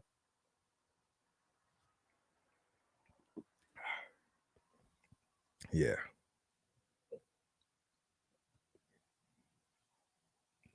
Cheers, y'all. Shout out to you, Retrospective. Not sure if you took another shot or not, but I see you say shot time. Cheers. Oh, yeah, you did. So cheers. You dig? All right, so let's get back to Nike real quick. Won't hold y'all. Hopefully I'm not taking too long on shit, but we're just floating. The Gym Red highs back in stores. It kind of disappeared. Now they're back around. I don't know if you guys are really into this colorway. 1,000,001 colorways of Dunks, though. Every color in the crayon box of Dunks have been out here, it seems like. They're not stopping anytime soon, They're not stopping anytime soon. I forgot the pack this was in, but I've been seeing the other colorway a lot. Now I'm seeing this one in stores. This one had the canvas and the suede materials on them. Not a bad Dunk Low at the Grove. If you guys are looking for this, if you guys are in the LA area, if there's somebody out there needing help with pickups for sneakers, join my sneaker membership. Can help you out with that. Also, I need to have a video or a live stream to break down all the 1,000,000 memberships that's going on with me, because I got a membership on my channel, Bosco Mitchell, for retail pickups. But it has to also be, or add a tier or something for just members, like just members to get early content. Like if you join my $9.99 tier, you're gonna get the early content, and I'm gonna start giveaways, but like giveaways for my members. But I need to have enough members, at least 10, for me to give away the things I want to give away. To be honest with you, to be dead honest with you, I don't want to give away retros for two people. Got to raffle between, got to do a spinning wheel between two people. Don't make sense, Um, the Instagram subscriptions, I have that there too. Kind of figure out what I want to do with that. And then of course Bobby Thrift, we're gonna start memberships with that. But Bobby Thrift and Bosco Mitchell, the YouTube memberships will kind of coincide. So if you're a member on one of them, you'll be a member in general. Yeah, man, it's got to make sense. I've done giveaways in the past, or I've done things in the past, and I don't want to ever feel like I'm on the short end of the stick again for anything I'm doing when it comes to giving away or participating with the subscribers. Like, I don't want to do that. I've done it before, and I felt like it didn't do shit and it didn't mean anything. Nobody cared. When I gave away them Jordan 6s before, I don't even know if that person's still a subscriber. I don't even remember who it was. The Jordan 6 I gave away, spray ground backpacks. Like, I don't even know if them people are still around. I've done some pretty good giveaways on my channel before. And it's about showing appreciation. I get it. It definitely is. It's to show support to the people who are supporting you. But like when you do a call to action for the support to go back to them, it don't really add up. So it makes it seem like it makes you think crazy. Like you hear people like, I'm just speaking, but you got people like the DJ Dales. Shout out to DJ Dales. I checked out his live streams before in the past, and something that he does, I don't care if he hears this, it's nothing talking shit, but it's just true. I never want to be the person to be like, yo, I'm gonna end the live stream if y'all not donating. If y'all not gonna send some super chats, I gotta end the live stream. I hear a couple other people, the Sub-Zero guy, he said that before too. Send money, send some donations to keep this going. It's very true. The YouTubers, we need these things. These are part of our revenue. This is part of our thing. But I never want to be the person to be like, yo, what's up? Like my super chat button don't work, blah, blah, blah, blah. Like, I never want to be that. But I also want to feel like the energy is there in the sense of, if I say, yo, give me 150 likes, we'll do this, that. If there's 30,000 subscribers, it should be 150 likes, should be easy peasy, beautiful cover girl. It should be easy as hell. But sometimes it's just not easy as hell, even though it was easy on 3 videos before that with similar content. And this video just don't get that. And I said specifically in this video, let's get to this many likes, and they don't get there. It's like, how does that make me feel? Like I don't know what to think there. That's why I said, like, it don't be feeling like 30K sometimes. And that's just speaking real. Like, I appreciate each and every body. Like, but some of those things just don't seem cool. What it do, bro? I appreciate that. Thank you for the super chat, bro. It's not this, and that's the thing too. Like, I don't want not saying you did that, but I don't want me talking about it to seem like I'm bitching, because it's not that, bro. It's just like when we do this YouTube thing, that's part of it. And when I do tap into other people's streams and just see the shit going crazy for less shit they doing, it just don't make sense to me. But I understand people do what they do, how they do what they do, and that's it. And I'm here for my content and the energy I get from you guys anyway. But at the end of the day, like, yeah, it's all a revenue thing. It's all about, God damn.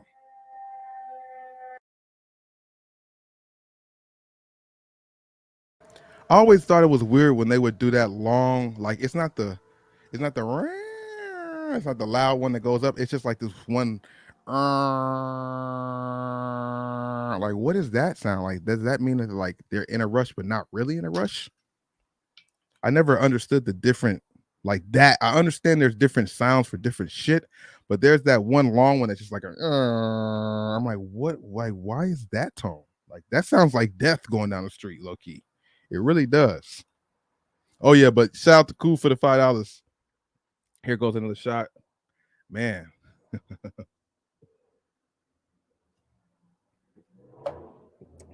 Now we got the Reverend Engine guy. Got a whole nother guy with a Hellcat driving down the street right now. If it's not a motorcycle, it's a Hellcat. If it's not a Hellcat, It's a supercar. McLarens, Lambos be driving down here. If it's not that, it's a damn fire or the damn ambulance from the damn ambulance. We don't say that right. Ambulance. If it's not one of those things, it's a helicopter. It's geez Louise. Luckily, this helps out a little bit so you guys don't hear so much of it. You know what I mean? Yeah, that's how Twitch streamers be for sure. Hurry up, donate. And I'm not that. I've never been that. Usually my energy kind of brings that. But I do understand sometimes if you don't mention it, it might not register. It might not spark the interest to. And I'm not here to be telling you have to do it. It's just I thought that's kind of a part of it, but that's not what we're here for. That's not what I'm like trying to be stuck on. But it's just something that comes to the brain, and as a creator and as somebody doing stuff, you see how the formats go. Oh, just do this and just do that, and say like this many times, and they'll do it because you could do this, and you have this many subscribers, so it should add up. And then they don't. If it, I'm gonna do, like I said, I'm gonna do giveaways regardless for this 30K. I don't know how I'm gonna do it, if it's gonna all be in one video or do a bunch of them. But like I'm trying to give away my boy's shoes because he gave me shoes for giveaways, and we didn't get the giveaway likes. So I'm gonna have to do without that. I'm just gonna select people from that and give the shoes away because I want to. I got Agent Gil Zero shoes to give away. I got some other shoes to give away too. But I just need to feel like it's like the love, like it's there. But yeah, it's some whole new brand new shoes. I said put your size down, comment, leave your size, and hit the like button. If you don't see us at this like goal, hit the like button. You know what I mean?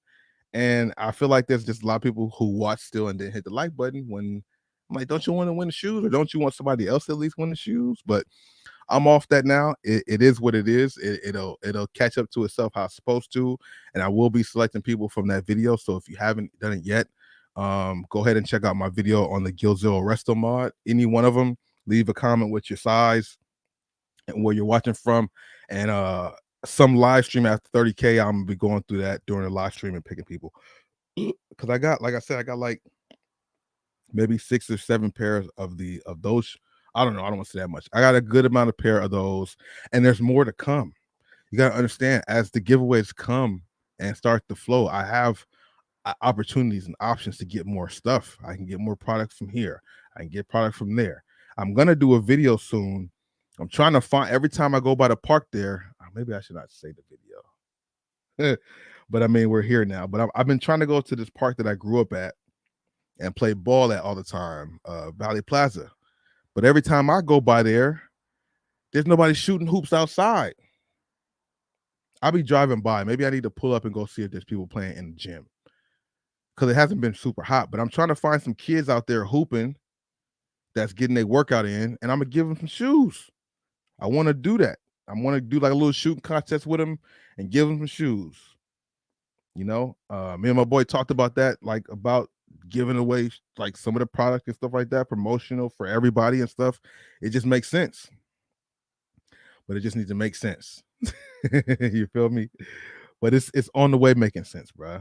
It's just when you look at other things and see other things and see what people are talking about and what their conversations could be and what they're talking about and what they're covering, it's not positive shit. It's like a lot of negative drama bullshit, but drama's what people like. So, I don't come up here and talk about other people. Really, I don't come and talk shit about people. Maybe if I started to. I mean, at the end of the day, there are things that have to be spoken on and things that have to be said. There's things that, obviously so many things I want to react to and speak on that I don't have the outlet or didn't have the outlet for. But with the streaming and podcasting, like it's coming out because there's just things out here that's just going on wild in the world right now. A lot of crazy stuff. And not even on like, because I don't really talk politics. I don't really get into that realm of stuff. Just more interesting on the surface stuff that's in the culture and stuff like that. Politics is a scary, dangerous game to get into, bruh. And at the end of the day, well, I'm not even gonna say that because I could just start an uproar with politics in general. I don't talk that. I just talk like my sports and shoes and just rap and things like that. But we're gonna have them discussions too, bruh. You know what I mean? For sure. Have you found any of the M&M? No. Today I did see some form lows, and some with some good quality, but I haven't seen the M&Ms yet. I have seen people around starting to find them. Retrospective gear. Have you found any of those? I think you did, right?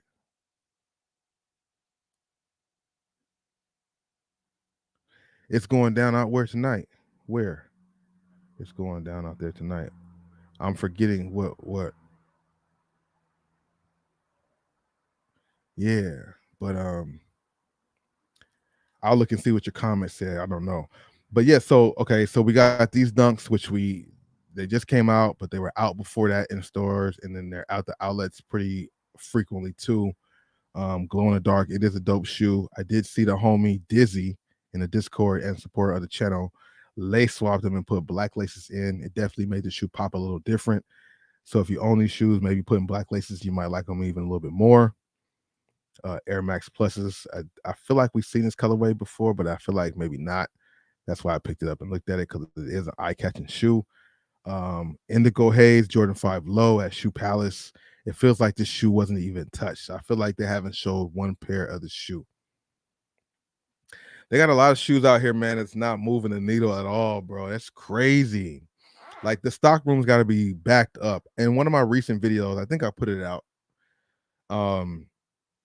Yeah, one of my recent videos at Shoe Palace, or no, at a JD Sports.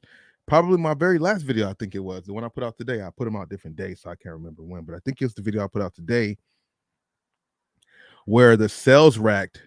The sales rack. I can't even talk. The apple juice is getting to me. The sales rack, all of the shoes on sale had size 8 through 13 available. 8 through 13. Like, the full size run available on sale.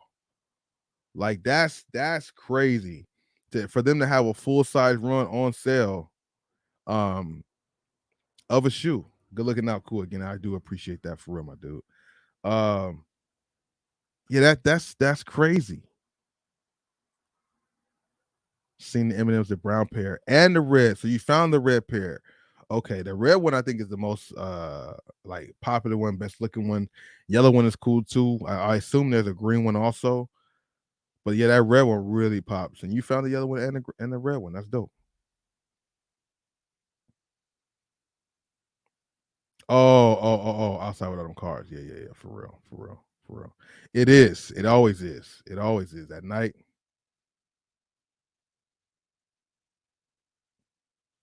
Yeah. No, you're right. It's weird though. Like, I understand, like, foods, like, people ain't really buying. It's so weird because I feel like people are still buying too. I think that's the weirdest thing, because maybe they're just buying for cheaper. Maybe what I'm seeing is people buying stuff on discount and on sale. Because I mean, I do still see people buying, even though I don't know, man. Like, when I like when you okay, everybody on YouTube, when you're doing YouTube, sneaker YouTube, you got to do the most creative or the most thumbnail catch worthy. So, like, once you watch, you know how YouTube works. You watch one video, they pop up other videos. So the guy, Fat Boy Kicks, what's good? Welcome to the stream. The guy, 2J's Kicks, put out a video of him at is it Got Souls, Atlanta, I think it was. And I checked a clip of that out, a little bit of that out, just to see what's going on. JC, so many mixed feelings about the dude. I feel more positive energy towards him than negative. He's had his hiccups, but that shit happens once you're going higher up. Shit's gonna come up. Shit's gonna happen. But I just don't. It's just what it is. But seeing that video put some other videos in my algorithm, and all these videos is $20,000 cash out at the sneaker convention, $80,000 cash out. I'm like, who's still cashing out that much on shoes?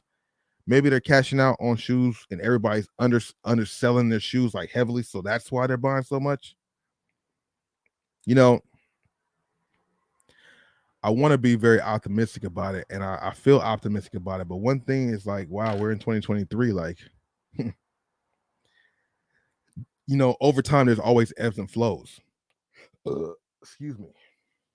For example, like when I used to do the throwback videos on Bosco Mitchell, and it would be old videos of me hitting the stores up and like all them shoes sitting around because the resale wasn't for them, wasn't high at the time. Resale was down. And then years later, when I actually put the video out as a Throwback Thursday video, the resale had went up, but those shoes are 3-4 years old now, so that's why they're worth so much more. And so I know there's that time. I've seen it where I was at the store, shoes were sitting, nobody wanted them, the value wasn't there. Years later, the value skyrocketed and it's crazy. And I'm kicking myself like, damn, why do you need to pick up these shoes and sit on them for 4 years? But who in their right mind thinks about sitting on shoes for 4 years? I definitely didn't think about that back then. So to see that then, like you see the black cats were sitting, they went to 400. You've seen so many videos of my old videos. If you watch my Throwback Thursday videos, when I uploaded old videos, you would see so much heat just sitting there that goes for crazy amounts. And now we're back in that time when everything is down, everything is sitting. Like I feel like I'm thinking both ways. Like in 2-3 years, can I have videos again saying this time when everything was sitting in the stores for so long, and now the price for these shoes 3 years down the line are going to be skyrocketing? Like, are we going to reach that point again? One part makes me feel like, yeah, there's peaks and valleys always, but then one part really makes me think that we're never going back to that. And I'm not trying to be weird, but it's like for a few reasons. Like, I don't even want to say it, but like, is the world gonna end, or is crypto gonna take over stuff and like that stuff don't matter now? Like, is this stuff still gonna be valuable goods? Like me, I keep the Kyries because I like it for my collection, but anything I kept to try to resell, is it worth doing that in a year or 2 or 3 from now? Like, do we know that? Is it worth still sourcing? Well, sourcing now in the meantime, trying to make money now, yeah, but no long holds, nothing you should buy right now, at least in my opinion. You shouldn't buy nothing with the expectancy of holding for 2-3 years in this climate, because I feel like what will have to happen to make it shoot back up to where everybody got money again and inflation goes down? Like, it seems like we're only going down, down, down, down, down. Like, there's no light. It don't seem like there's no light at the end of the tunnel, but I could be wrong. And I'm an optimistic person, so I always feel like shit's gonna bounce back. I always feel that way, but it's crazy right now. Right now, the hold is exactly way too long. So it's like the person who has the super amount of capital to have a big ass storage unit and just go put shoes in there and just leave them in there for years. Don't think no natural disaster is going to happen. Think money will stay the same. Like all this type of stuff, bro, that goes through your mind is like when it comes to the consuming and reselling and everything. We in LA, we have these earthquakes all the time, knock on wood. It's like, who's to say a big one don't happen and destroys the place where your stuff is held? And then what? Is it best to just get rid of everything now so you ain't got nothing to hold on to? If you got to maneuver, you can just maneuver without worry about your losses. Like, it's a crazy thing to even think about. Hector, you're definitely right about that. That's super fact. Holding needs space and upkeep. I mean, I've been holding, I've been having space. I want to see that space back to a normal space, not just space with inventory. I've been able to put them in tubs and in closets and stuff, but just knowing it's all there is so annoying. But like the first step is obviously getting everything posted. And for the most part, a lot of things are posted. Not everything is. There's still things I find like, oh shit, this not posted on my website, or this not posted anywhere. Let me go post some more shit. You know what I mean? Yeah, and that too. If you don't have the right environment, you can't hold because they'll start to mold, or it gets too hot. The glue will start to separate, and all kinds of stuff. So how long are holds now? You got people making TikToks mad they bought a caseload of Thunder Fords because they're tanking, and they wanted to sell them now, but they have to hold them for some time. How long will they have to sell those? Those are Jordan 4. I mean, they probably could sell them and break even, but I assume you're buying a bulk load of shoes. You're not trying to break even. You're trying to make them profit. I've seen videos of people having the Jordan 4 Thunders mad that they bought the whole full size run, and other shoes. That just happens. So it's just crazy to see that. It really is. It's interesting to see what times will be. Shout out to everybody here in the stream. I appreciate that. We at 25 likes or 23 likes right now. If we get to 30 likes, I got another shot in me. Or you send a $5 super chat, and I'll hit some more. I'll hit it some more. I got some apple juice, and I got some of the Carmelo juice. Is that pause to say that? The Carmelo liquor, the 1800. even though it was 1800 before Carmelo, but I'm just gonna say Carmelo. Carmelo got his, LeBron got his. Don't Chris Paul got a wine? Shout out to those guys for being entrepreneurs, man. Lobos is definitely that shit. You just don't find it everywhere, except for mainly like liquor stores. But you're definitely right about that, Hector. You got to have a right environment to hold it. You got to have the capital and patience to hold it too. It's not me making no fart noise. If you can hear that, that's my chair hitting up against the back of my shoe boxes. Let me scoot up a little bit. Let me scooch up a little bit. Yeah, smart. Only thing you're holding right now is these slides and foam runners. Those are something that are something that people are always looking forward for year round, especially. You know what I mean? Anybody in who does reselling, whether it's retrospective gear or maybe even Hector, I'm not sure if you're a reseller or not. Has anybody ever gotten down to 0 items? And if you have, is that a scary thing or not? Like, have you been able to sell through everything you had and be like, oh shit, I need to go source because I need shit? I don't think that ever really happens, or maybe it does. I don't know. I'm curious. It could be realistic or not, but that's what I'm trying to get to. I'm trying to get every single thing sold. I mean, we all are. We all are. Don't. That's not like I'm saying something that's some anomaly, but I've never been down to 0 products to sell and have to go source. You know what I mean? I'm really gonna dip into my collection a little bit too. Not so much. Not so much, but there are some things that I have. I have a lot of shoes. I gotta bang out this collection video, and I feel like this will be the setup I'll do it in. You know, I've been trying to think of the format of how I want to do it. I'm gonna do it, and I'm gonna start off with all my loosies, my loose shoes that don't have boxes, and then go into everything else after that for whatever else it is. And then after that, I'm gonna start pushing some of this shit out of here. I mean, I like what I have behind me. Some of the things, a couple things, excuse me, I'm gonna pick off. A lot of things I'm gonna keep, but some of the things I'm gonna pick off. You only have 2 feet, and I don't wear every shoe all the time. You know what I mean? It's great to have variety, but how much variety? You know what I mean? I don't know. I'm so in between on that. How many shoes I want to keep? How many do I want to get rid of? I've been through collections before where I've had 50, 60, 70 shoes, got down to maybe 10, 15, and rebuild it up again. I did that twice. I don't see myself doing it again. If I got rid of my collection now, I don't see myself building it back up. That's why I would just get rid of certain shoes and keep a good amount of them. But I know there's some that I just don't see the light of day. I won't wear them, or I have to think about them to wear them.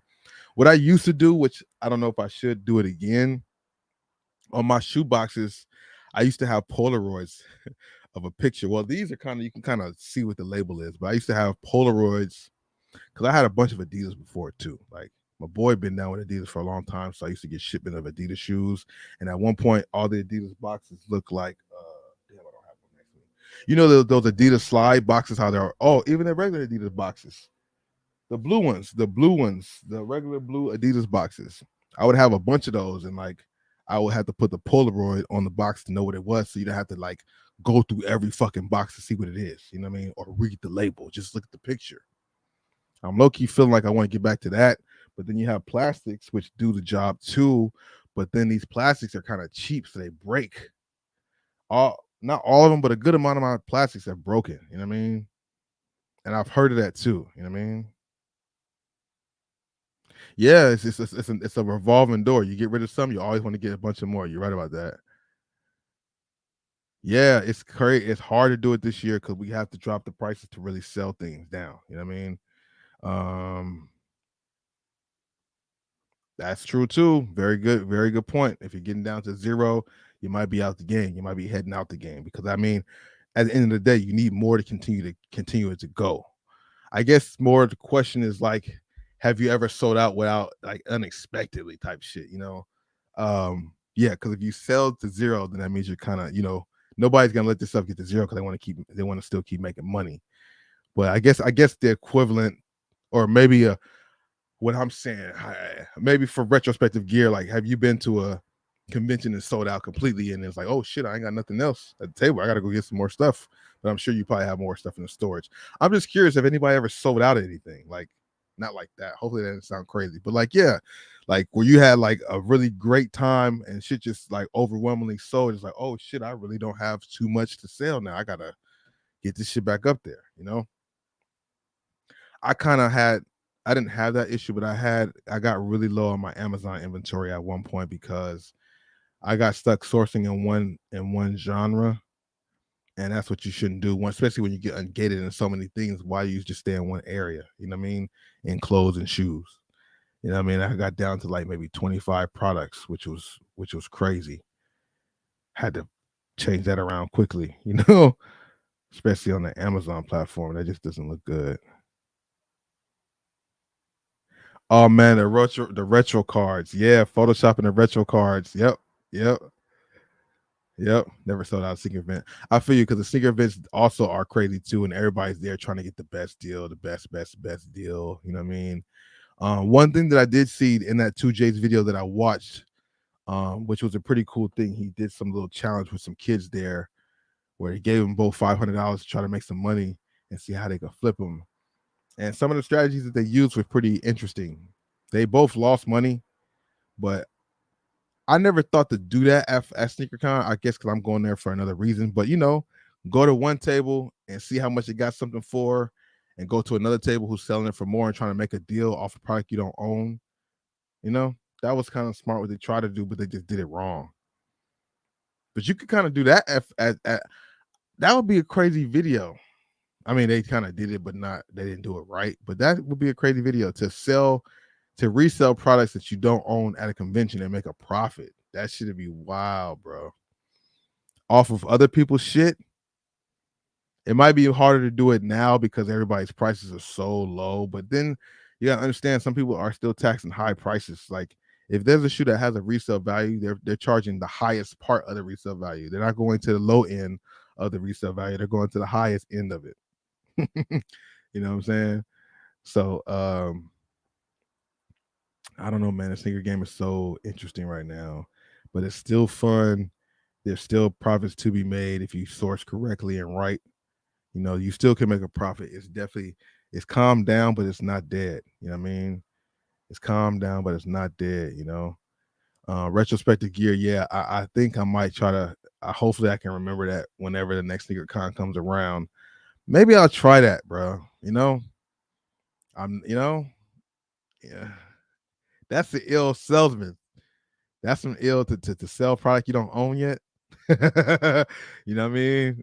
But I mean, you know, it can be done though, especially at a sneaker convention. It can definitely be done. If you see somebody got because the example they used was somebody had the Yeezy slides, the blue ones, for 150, and somebody else was selling them for like, I don't know what it was, but it was supposed to be like a $20 profit off of not spending. Well, he spent money to get it, but like, you feel me? He making a deal off of other people's product and just getting a profit for it, but he was spending his money to get the original product. But I mean, if it's already a deal sold before you bought the product, then it's win-win. But those two kids, they just did them wrong. They went about the strategy wrong. But I think that would be a dope concept, like you're saying, for sure. Eric, what it do, my guy? How you doing? Shout out to you and all your contributions on the Discord too. Definitely keeping us in tune on the Discord. Energy A10 link is in the description box of every video. Same thing like my website, as I've been talking about, boscosgoodies.com. A lot of good product on there, cheaper than you will find at most places. We got the Fast and Furious outside. It is what it is, man. It feels like a Friday night, but it's not. Maybe it's because we've been drinking. 23 likes, 24 likes. Shout out to whoever just hit that like button. If we can get 6 more likes, I'm gonna take myself another shot. 6 more likes or another $5 shot, a $5 donation. I'll take a shot again. But I want to do this. I like this because, you know, who knows how long the streams can go, what kind of, you know, where we can lead off to. Of course, staying within the confined restraints of what we're talking about. I don't want to get too wild and crazy on you guys, unless it just goes there with us. You know what I'm saying? So Indigo Haze sitting around like nobody cares. Let's see. Got the Noctas in the building. I don't know if you got a fan of the Drake Nocta, but the store Bait had these on deck. Not really a fan of them. The newer model that's coming out that looks even more like a Jason Kidd. That shoe's not too bad, but this one not so much. You know what I mean? Not so much. Had a few colorways of these shoes. Now the shoes here, Romero 5 is definitely coming in some good colorways. It's a comfortable shoe. I'm not mad at the shoe at all. I like the silhouette. I feel like this was a shoe that might have been out back in the day too, but these are cool, man. I'm not mad at these. Pretty good selection there. They had the Doom Generations, the all whites, the all white Romeros. What's the other Romero? What's the other word I call it? Air Terminators and the low top. The low top is not bad. I've seen the Terminators like crazy at the Rosses, the Marshalls, like the time in Marshalls when you didn't want these shoes. I would see Terminators all the time. You would see Terminators all the time at the discount stores, but now all of a sudden there's a little buzz for them and people want them now. That's crazy how the hype moves, I honestly do not like this Terminator. I think it's ugly, bro. I do. It looks like the airship, which is okay, but I think it's ugly because every time when I do retail arbitrage for a long time on my main channel, Bosco Mitchell, I got a lot of older videos when I was going to Nordstrom Rack, Marshalls, and Burlington 4 or 5 years ago. I've been doing this for a minute. But I would go to Nordstrom Rack to find deals now that they're showing Nordstrom Rack. Like, it's good to see we're doing First Circle because now Nordstrom Rack is starting to get back Nikes. But I found Kobe's and all kinds of stuff before when I was going like years ago. But I hate Terminators because when I would go to Nordstrom Rack, all the shoes are there with the tops off, so you just see a bunch of shoes. You gotta like really look through them because it'd be like a big rack of shoes that you gotta like look through, and you see the back of a shoe and you see the Nike, like, oh shit, what's this? Oh, what is this? Put it back again. Oh, what's this? Oh, it's a low.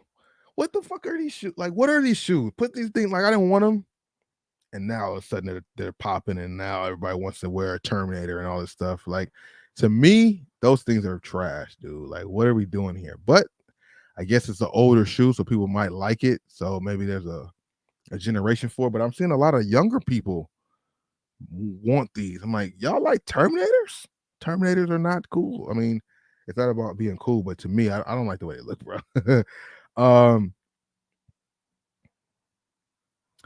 Vimero 20 now. Oh, okay. So there we go. Then that makes sense of what I was just saying. Like, isn't it it's an older shoe or something like that? This is the actual older shoe. Makes sense now. Okay, because I'm like, I thought I'd seen these back in the day. Wasn't for sure, but okay, that makes sense. This store is Bait. It's a store on Melrose in LA called Bait. It's right next to Cool Kicks and like the Foot Locker and Shoe Palace. Blazers. Okay, so you're calling these blazers? Like, yeah, they're like a blazer, right? The Terminator, the blazer. Yeah, I don't like them, bro, but they're starting to get a little buzz. People flocking back to them a little bit. Now, I'm not gonna lie. This low, maybe it's because the color scheme. Did I just show you guys the low? Yeah, maybe it's because it's the color scheme. That's Michigan vibes. I like Michigan Wolverines. That color scheme is on point. That color blocking is not bad. That's a little bit more. It's kind of appealing. You put some pants on or like some longer pants on or something. Like, they don't look like a Terminator. They look like almost like a Nike, like an Air Force One or like a Nike Dunk with the right type of pants. Not that I'm trying to pull any wools over somebody's eyes, but a little bit more acceptable in my eyes. Even the Nike on the back, the big Nike on the back, suits the low top better. But the high top is just, oh no, oh no, oh no. What are y'all doing with this high top, bro? And they have plenty of colorways. They have a black and Palomino colorway. It's like all black with the Palomino brown. I'm like, wow, Terminators are here to stay. They've always been here. They ain't going nowhere. I felt like I had to show this because this is a unique Air Max 90. I do like it. People do like it. On sale for $89. Pretty good steal, I guess. The Panda's available. I don't know if I showed a different picture. Yeah, this was at the Foot Locker. Panda's available in the women's section. They got pandas around so much, they making panda t-shirts, Nike Panda t-shirts with the heart with the pandas in the t-shirt. So pandas is that thing now, man. Now this silhouette, like the way this shoe looks, I think just because of the color blocking makes this shoe look very similar to this. Just a different colorway. These two shoes look a lot alike. I feel like these two shoes look more alike than the other Jordan lows, like this Jordan low. You know what I mean? I could just be tripping, but that's just what I see. You know what I mean? That's the Panda Dunk low, this is the split down the middle Jordan. I'm so confused with all these black and white shoes looking just alike. This is the Jordan 1 low split. This is the one that has one side is black and white and the other side is white and black. All these black and white shoes, I tell you that black and white is something different. It's just not black. It's something else. You know what I mean? There's an attraction with that black and white. It draws you in, literally. KD 15, what the at Nike the Grove. They also had the new colorway at a Jason Tatum 1, which is the pink lemonade colorway. One of the brighter colorways of the shoe. Definitely stands out. You can't miss it. If you guys haven't hit the like button, hit the like button. I'm trying to get 6 more likes. I want to take another shot.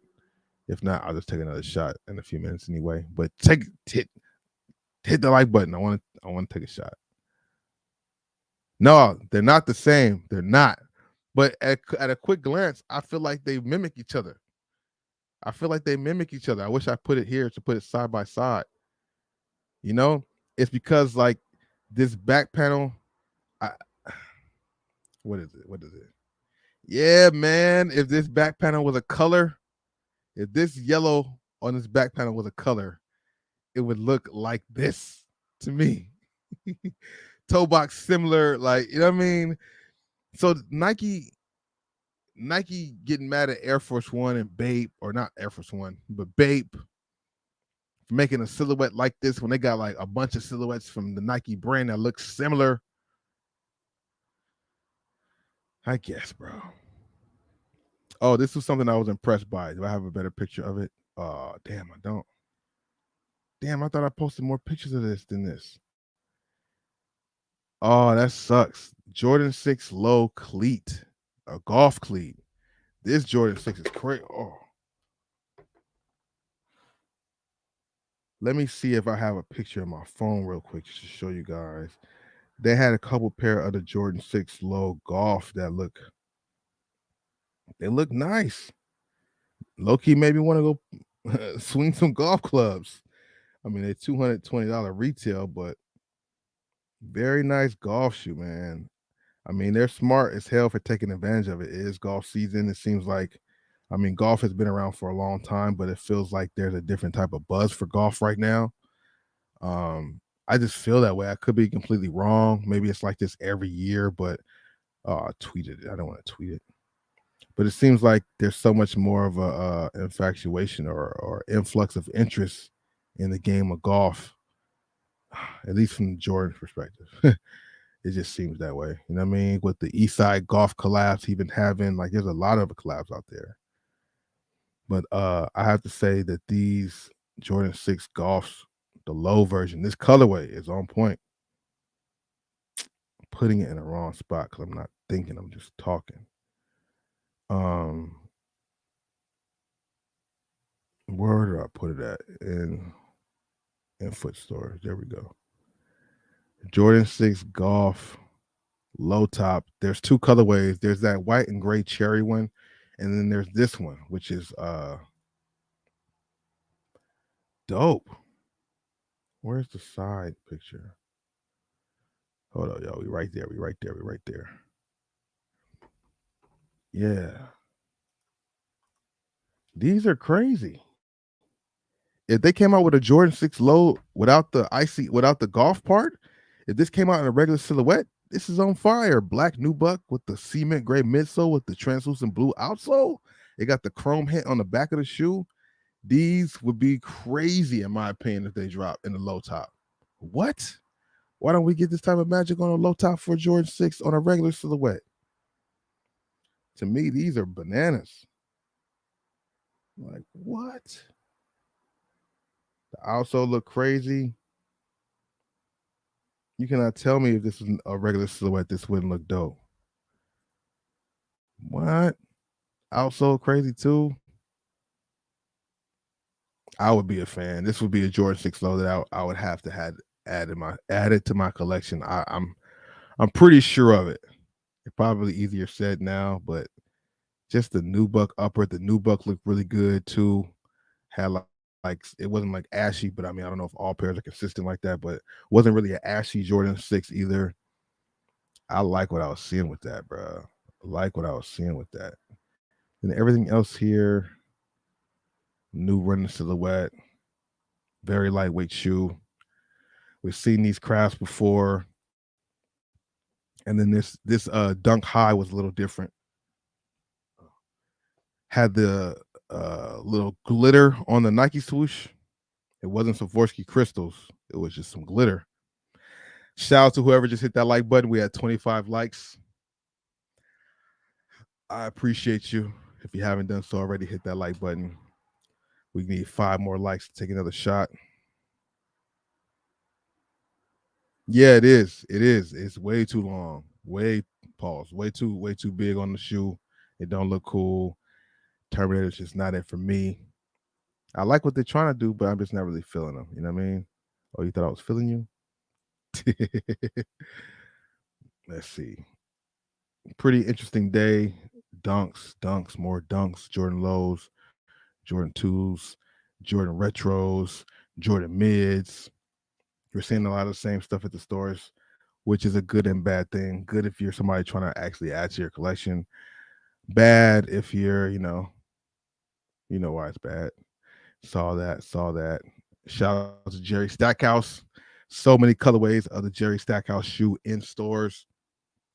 It don't make no sense. I never seen this many colorways of the Jerry Stackhouse shoe when he was playing. I'm like, how many colorways of Jerry Stackhouse's shoe do y'all have? It seemed like Fila's just pumping them out, bro. Send them. I feel like Fila is making new colorways and sending them straight to Burlington. The only other place you would see these shoes is in WSS.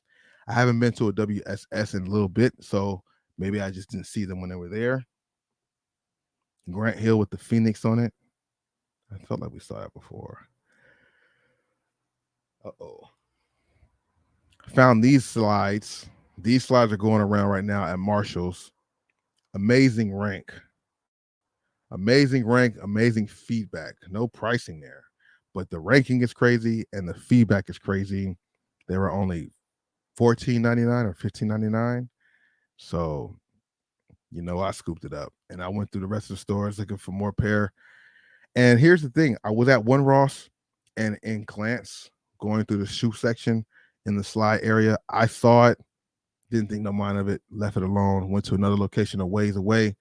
And I was coming around that aisle again by the slides, which I do glance at the slides sometimes because I find my Crocs and things there. But I didn't pay it no mind. I saw some guy, he went over there, he looked at him and then just walked off because he was there buying stuff for like his store. He looked like the guy who worked in Sporty LA. It looked like one of the guys who worked in Sporty LA was grabbing stuff to go take it to their store. I could have been wrong. He could have just looked like the bald-headed guy that works in Sporty LA, and it could have not been him. But it looked dead on him, and the things he was shopping for made it seem like he was going to go to the store. I don't know though. But he looked at the slides for a glance and then just left them alone. I looked at the slides and scanned them and was like, oh yeah, we're running that. We're taking that with me. We taking that with your boy. This was these things are too small. These pictures are too small, but this was just a picture of the MLB All-Star hat that I found. But even though the team I found was not listed here, I forgot the name of the team that I found. What team is that has like the mitten? Is that what it's called? The catcher's glove as the logo. What baseball team is that has the catcher's mitt as the logo? I don't watch baseball like that, so I don't know. What team is that?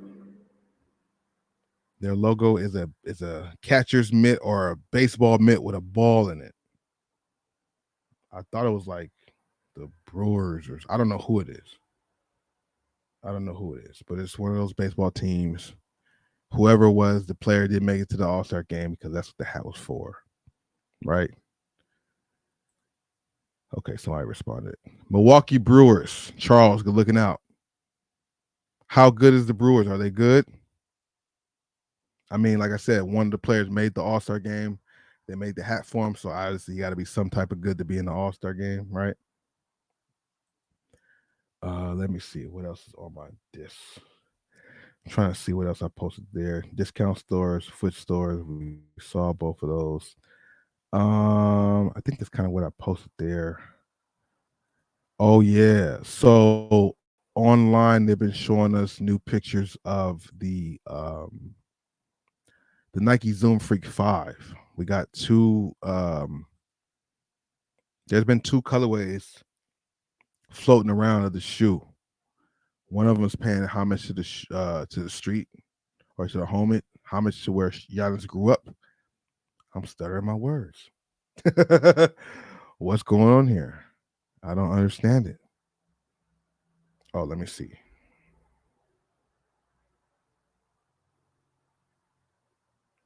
Oh yeah. All right, so we're gonna collab them.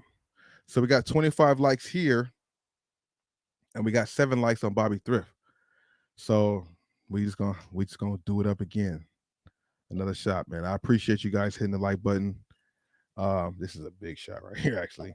I appreciate you guys hitting the like button. That helps out a lot. Of course, I really do appreciate it. Shout out to the super chats. I really do appreciate that too. All of it helps the whole thing. You feel me? The whole perspective of everything going on here. You know what I mean? Oh, the glove logo is actually M and a B for shit. Really? Oh shit. For real? It probably just looks like a because it's a baseball thing. That's crazy. That's crazy. I gotta look at the hat now. It's in the car, so I'm not gonna walk across, go outside and get it. But oh, that's crazy. That shows you I don't watch. Oh, I said the one with the pitcher's mitt and the ball in there, and it's the fucking M. It's the MB. That's funny though. That's funny. My bad, y'all. Shout out to the Milwaukee Brewers. I'm sure they're a great team. Um, dropping July 21st for a retail price of $140. So they went up $10, right? Because the last one wasn't 140, right? I think the last one was 130. So they went up $10 on a new silhouette. I do like this colorway a little bit more than the other colorway they've been showing us. The other colorway is like green and red and like sail. Maybe reminds me of like some older Milwaukee Bucks colorways. Probably that's what it's about. But these right here are not bad. I'm liking the way the shoe looks. Actually, they have the images of the Zoom Freak 3. No, the Immortality 3 coming out too. So Giannis is about to roll out his shoe. What? July 21st is this one. I think the other one comes out a little sooner than that. So July 23, we're gonna get the new Giannis sneaker. So now I gotta make a video. Wait, I have a video on all the Giannis 4s made. I think I do. On Bosco 2.0, covering every sneaker that was made of the Zoom Freak 4 that was released. Traction pattern's not bad. Color combinations not bad for sure. Details looks like it has like the leather and some. I forgot the material I'm trying to call this. Nylon. I don't know if that's what I'm trying to say. Engineered mesh maybe, but 2 layers of two materials on a toe box that kind of overlap. It's going to be different. I'm curious to see what that toe box feel is going to be. If it's going to be a true to size fit or a up half a size, full size type of thing. Most Giannis' shoes are kind of like that, where you gotta go up a size, whether it's a half a size or a full size. Usually with the Zoom Freaks, you kind of have to do that. Got a new box for the new shoe. I wonder if this Zoom Freak 5, or will there be any more shoes to come out to follow in LaMelo's footsteps now? Because it seems like every colorway of the MBO2, each colorway comes with a new color box, which I think is dope. It might cost money for that, but as a marketing scheme, I think that's a dope thing. It makes people want to have all the color boxes. It makes, I think that's a little added element to it, even though we don't wear the boxes. If you're somebody who keeps your boxes, it's a display thing, I guess. You know what I'm saying? It's a display thing. But the Zoom Freak 4, not a bad situation. Or 5, this is the 5, right? Nike Air branding on the back. You can't go wrong with it. 140, definitely could. This is the other colorway. Keep it a buck. Yeah, these are like the Bucks colorways for this one. Am I showing it? Yeah, I'm not really a fan of this colorway right here, the Keep It a Buck colorway, but this one here is on point, bro. You can't go wrong with this colorway. Not at all. Not at all. Check out the RA pickups if I put anything. Okay, we've seen those. I'm just checking to see what else is here because I'd be putting stuff to try to see, to reference it later. I wore my UNC 5 today. I showed y'all that already. Very cool shoe, comfortable shoe. Shout out to everybody who participates in the Discord, adding information or your picks, your kicks of the day type stuff. Interactions all day on the Discord, and I appreciate that. Everything's on sale, man. Just know that. Just know that everything is on sale. Unless it's something that you have to have, you don't have to have it. You know what I mean? Because it's gonna be cheaper somewhere else. It's gonna be cheaper somewhere else. More and more and more. What's up, Rich? Welcome to the stream, bro. Very, very.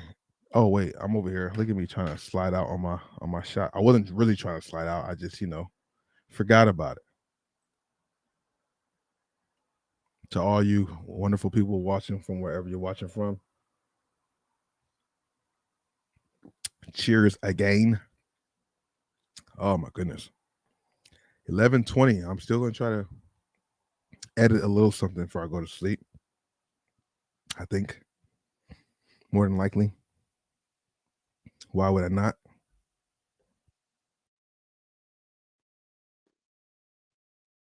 Why not? Get a little editing in, go to sleep, wake up, repeat. Always got to do that a little bit just to see who's paying attention. You know what I mean? I got to start getting my sounds together. Why you bullshitting? I got to start getting my sounds together. And I'm starting to feel my apple juice. So we're gonna keep it. We're gonna keep it P. We're gonna keep it player. If you guys got any questions or something you want to talk about, feel free to shoot it in the chat. I have some other things too. I'm just trying to remember, and hopefully it comes back to me. Oh man, these are looking like a nice shoe too. The Aqua Sixes. It's just the price points and the timing, man. But some of these shoes are nice.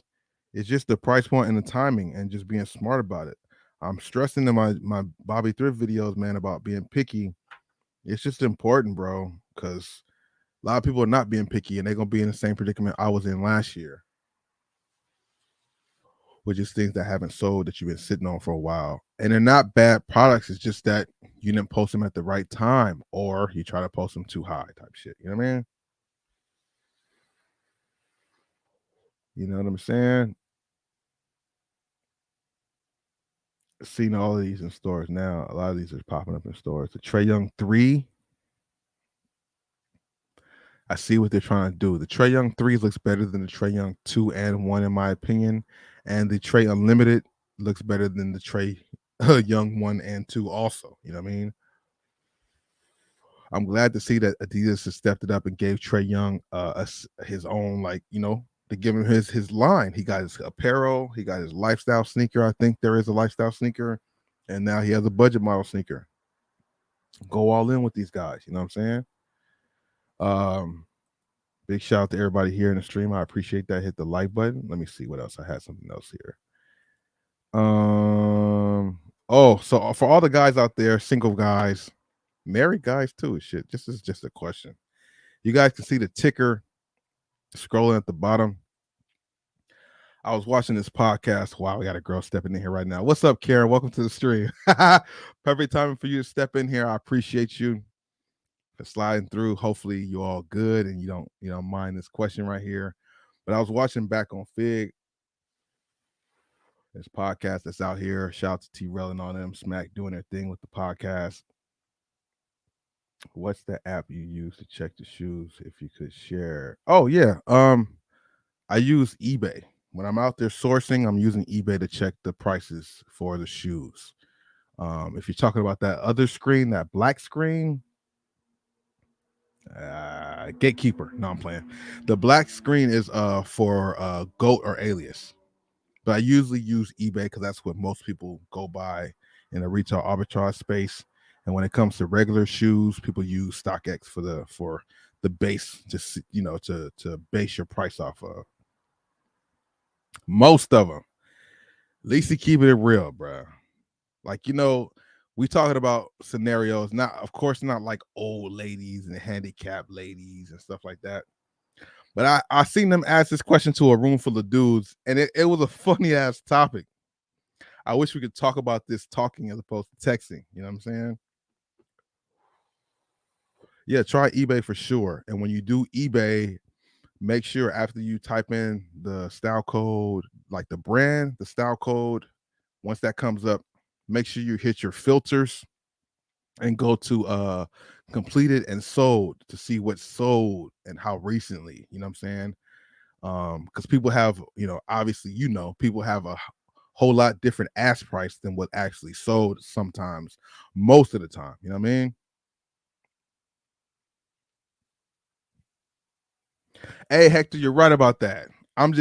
You're absolutely right about that, Hector. That's a 100% factoid, right?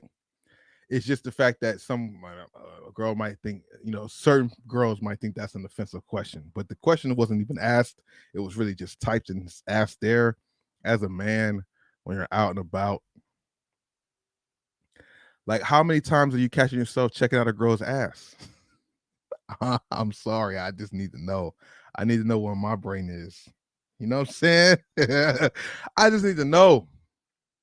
I see, like I said, I don't feel weird asking this question because I've seen a reputable podcast asked, and it was a great topic and question because it made sense. And it's just like, dudes is dudes. And being out here in the streets, and as it's getting summertime and the girls wear less and less to show off those,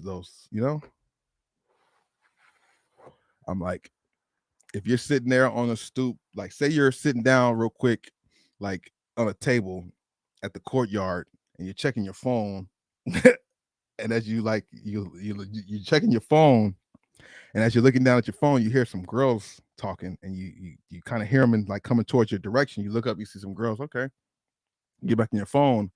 When they walking past you in the front and they walking past you, are you taking a glance or are you still in your phone chilling out and just not looking? I'm just curious how many people are doing it. Or, you know what? We about to run a poll. We about to rock out with a poll with this. I need to know. I need to know. Well, let's see. Um, let's see.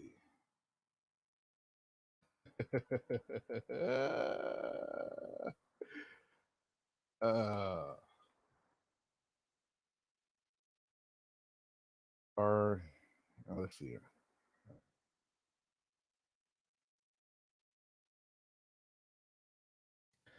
There we go. See, when the apple juice come, maybe that's when. I mean, I already had this question planned before I even went live, but just so happens to come up now at this particular time.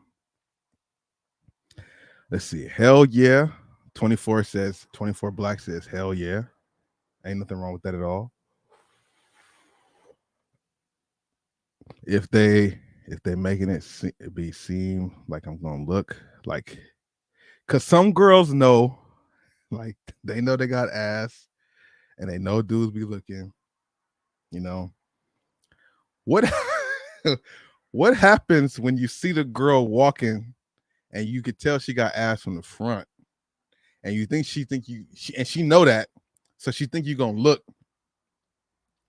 and then she takes herself and still walks by you and looks back to see if you looked. What's up with that?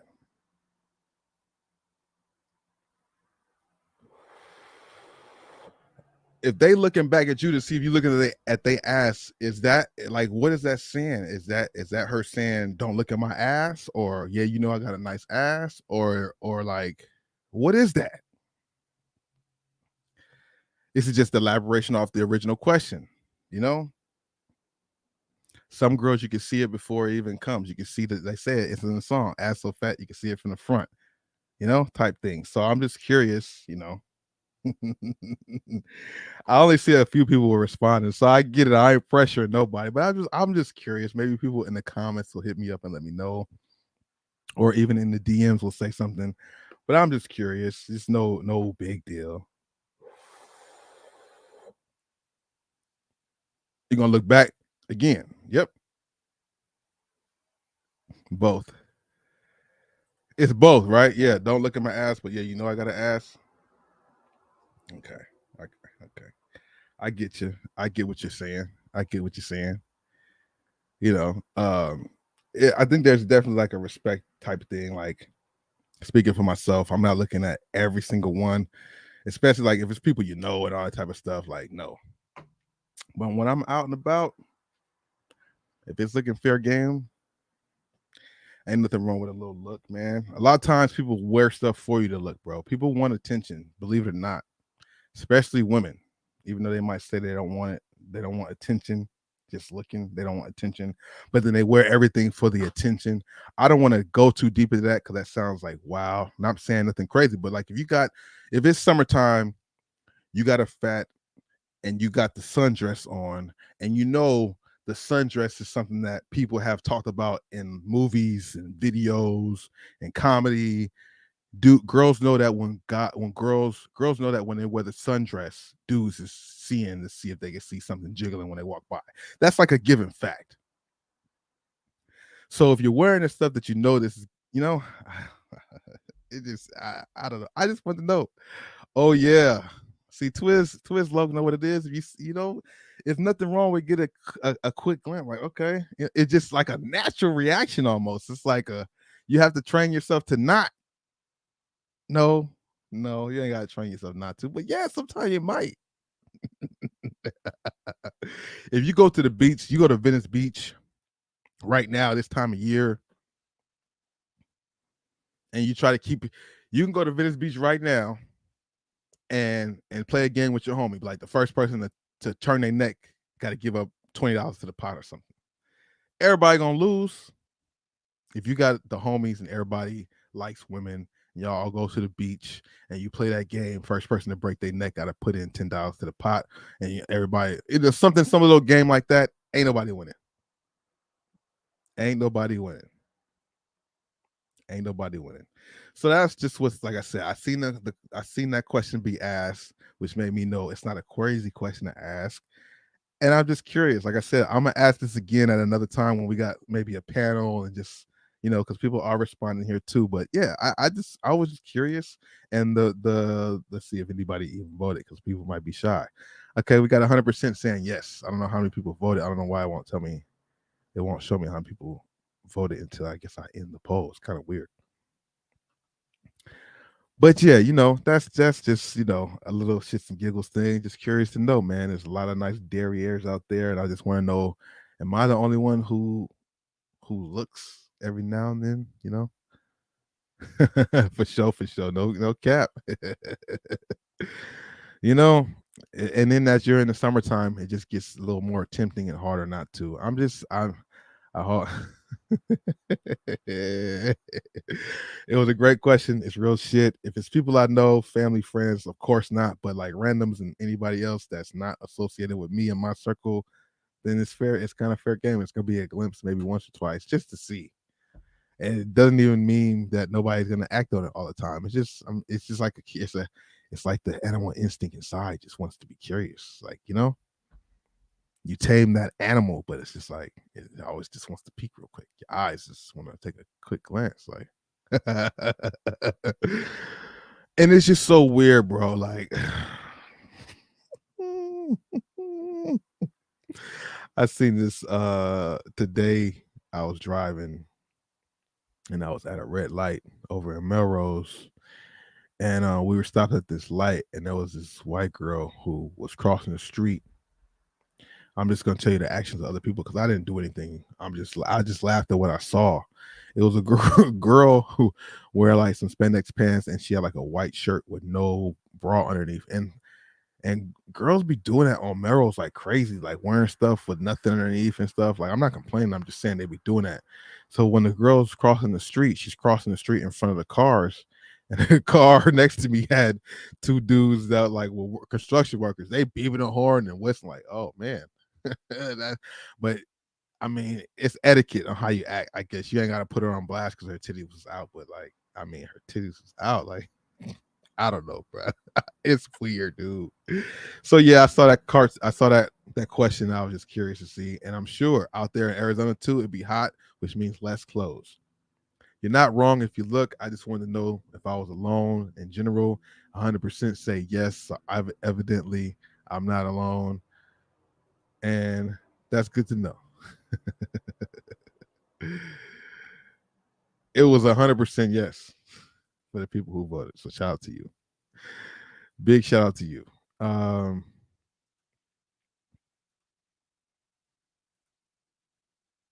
Yeah. So that was an interesting thing. I thought that was a funny topic right there. You know, it's something that men have to deal with every day for the most part. Whether you're gonna look or not. I think I think it might be something people deal with all the time. Could not be. Uh-huh. Uh-huh. Uh-huh. Uh-huh. Uh-huh. You gotta like wait. Oh, what are you doing? Some of these women get wild out here with the things they put on, bro. It's crazy. It's crazy. It's very crazy. Summertime, you gotta enjoy it, man. You gotta love the summertime. There's a lot of reasons to like the summertime, you know what I mean? So just enjoy the sun, the sunlight, the weather, the ambiance, everything going around it. Just enjoy it respectably, you know what I mean? Respectfully. You know what I mean? Been out here for a minute with you guys, rocking wow, 2:30. Almost 2:30, man. 2:30 in 2 hours and 30 minutes, not 2:30 a.m. It's 11:30 a.m. here, 11:35 on the West Coast. I appreciate you guys for being here too. We've been chilling out, rocking out for a minute, you know, talking about a few things. 26 likes or more than that, actually, because counting them more on Bobby Thrift. I appreciate that. Uh I'm about to say something right now. I can't remember. Remember. Been rocking for a minute, been doing a stream, going live, talked about the shoe, talked about something. I forgot. It was some other thing. Maybe the NBA movements. A lot of things have been happening. I think there's gonna be some more movements on Friday, which should be crazy. NBA free agency is definitely kicking up right now. And just the rumors and stuff swirling around everywhere is interesting. I don't know where the chip's going to fall. Like I'm wondering if there's going to be one or two more big movements. Bradley Beal to Phoenix is definitely a pretty solid move, a big move for sure. But I'm like, where's Damian Lillard going to be next season? Where's Kyrie going to be next season? What's going to happen in Boston with Brown and Tatum? Are they going to stay a tandem or not? I feel like that's something that needs to break up. Where is DeAndre Ayton going to stay with Phoenix? I feel like it would be in his best bet to stay with them, but they need to keep him happy. They need to have a big man. They need to have a solid big. He was a number one pick, so he can play. He's not trash. He just doesn't play the best right now, but probably because they don't give him things to make him engage. You feel me?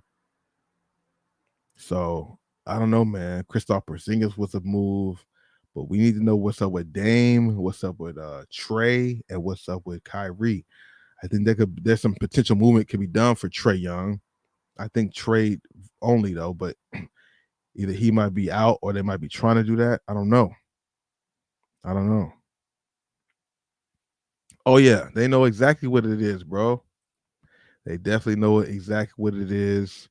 You know, it's amazing the games they play, the mind games they play. It's all respectable. It's all cool. I enjoy it.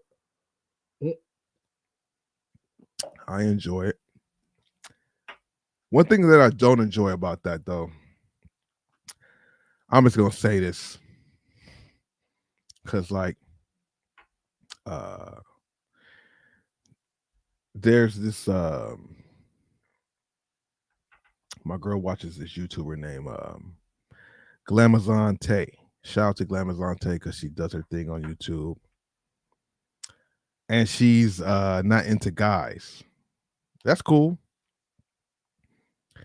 But she be dressing up and stuff and going to events. And the guys, obviously, you don't know who likes what. It seems like she gets a kick out of telling guys no. And I don't like that. Oh, this guy tried to talk to me. He see me, he thought I look good. He tried to talk to me, but nope. I just don't like that. Like, that's not nice. Why you gotta flaunt the fact that a dude's trying to get at you and you don't like it or you're not interested? You out here with all these curves and everything. I get it. You don't like dudes, but why you gotta brag about it? Like, this dude's trying to talk to me, but nope. He was trying to talk to me, but nope. I hate that. I hate hearing that. I hate how that sounds. You have to deal with that in real life too.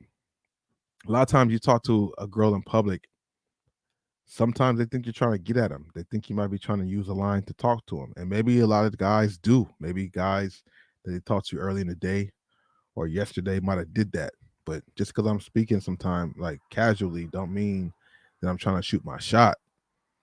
And we're getting in a tricky time, a tricky world right now where you got to be careful on all that shit, all of that. You know what I mean? So, anytime you try to say, how's your day or how are you doing today? It's like, he tried to talk to me. Like, no, I just asked you a normal conversation, a normal question that I would ask anybody else. You know what I mean? Wimbe, how do I like the kid that went number one in the draft? Aiden does seem very moody. I don't understand why he seems so damn moody. I don't understand his option. I mean, maybe because he's not getting the ball enough. He's not feeling like he's being valued as the number one pick. And if that's the case, I understand it.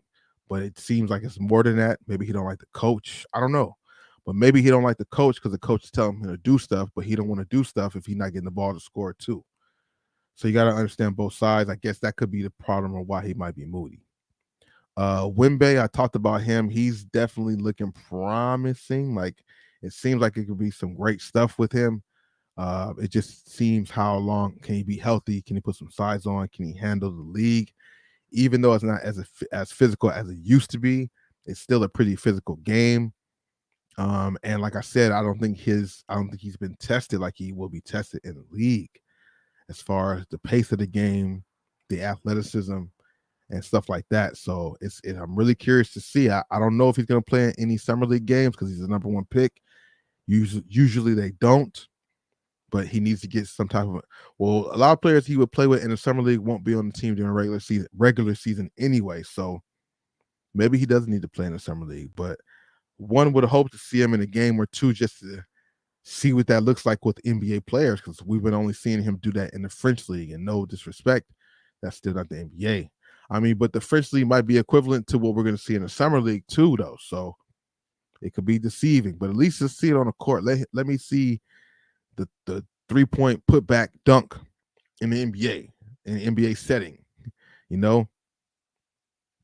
Let me see one of them shots that would be somebody's jump hook or layup be an easy dunk for you. Let me see some of that stuff. I've seen it. I want to see it against NBA players where it's something like, damn, he did that. Like, I swear, he got the ball in the post one time and back down once, doom, and turned around and dunked the ball. It wasn't a jump hook from that distance. It was a turnaround dunk from that distance. Like, whoa, what the? Whoa. He does some stuff that you ain't seen. I just don't know how it's going to translate yet, man.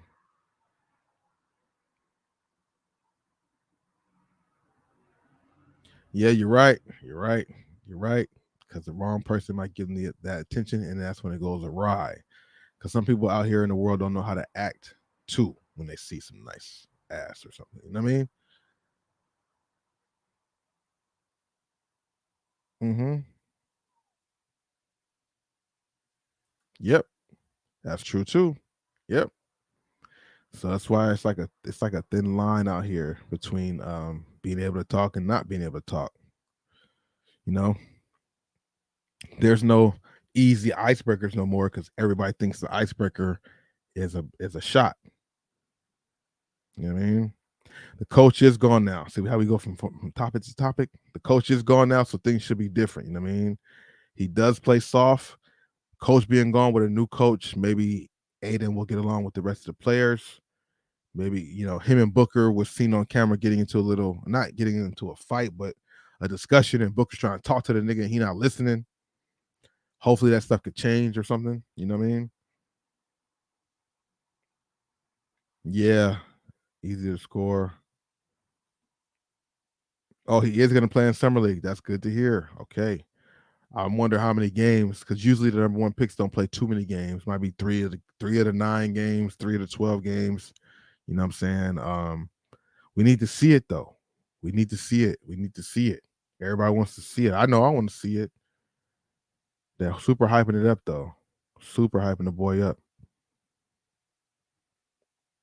Mm-hmm. Yeah, that 3 seconds in the rule definitely makes a difference.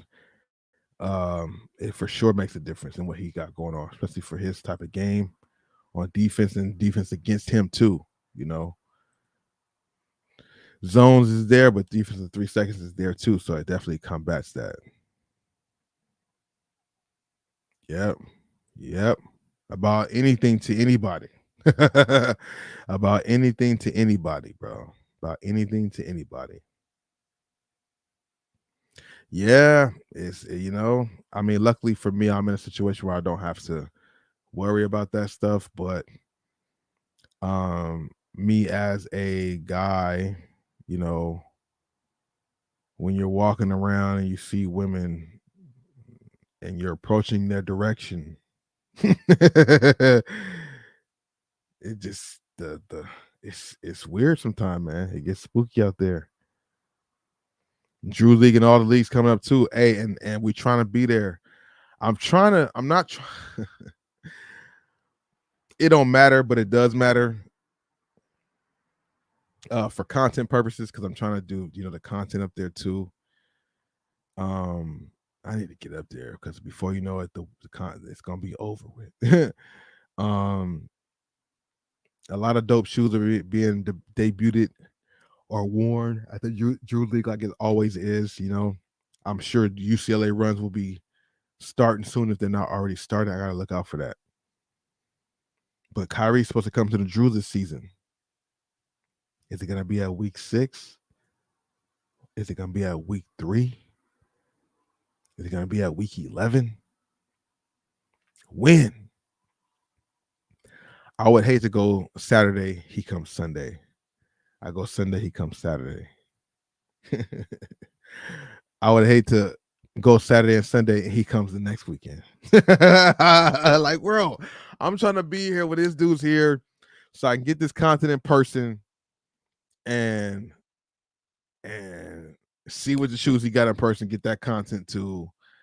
And yeah, I didn't get a chance to see LeBron at the Drew.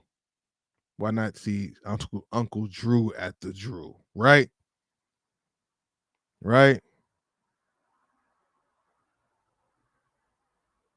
Oh, that stuff was crazy. I heard a little bit about that, Hector. Not too much about it, but I heard a little bit about that. Yeah, this world is getting spooky, man. It definitely is getting spooky out here.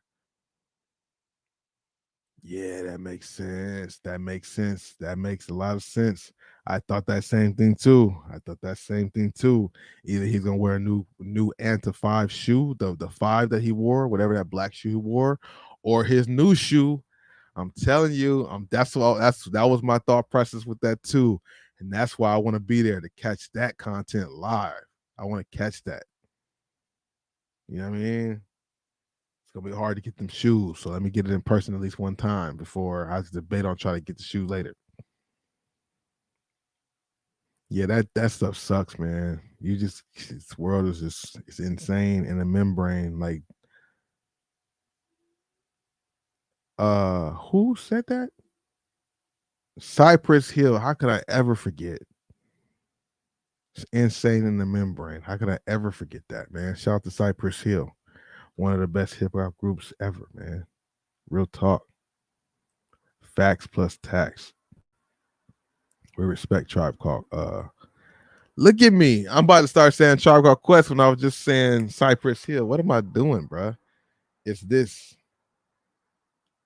If we get 3 more likes, we bump the likes up some more. I appreciate y'all. If you haven't hit the like button, hit the like button, and I'll wrap it up with this. Oh yeah, bro. Shockwave 5. Yeah, that was the one. I feel like he either wear another color of those or his debut sneaker. And I wouldn't doubt he wear a new. You're right. He might debut the sneaker at the Drew League. That would be crazy. That would be dope to see. James Harden debuted his Harden 7 at the UCLA runs. Kyrie at the Drew League would be a good look too.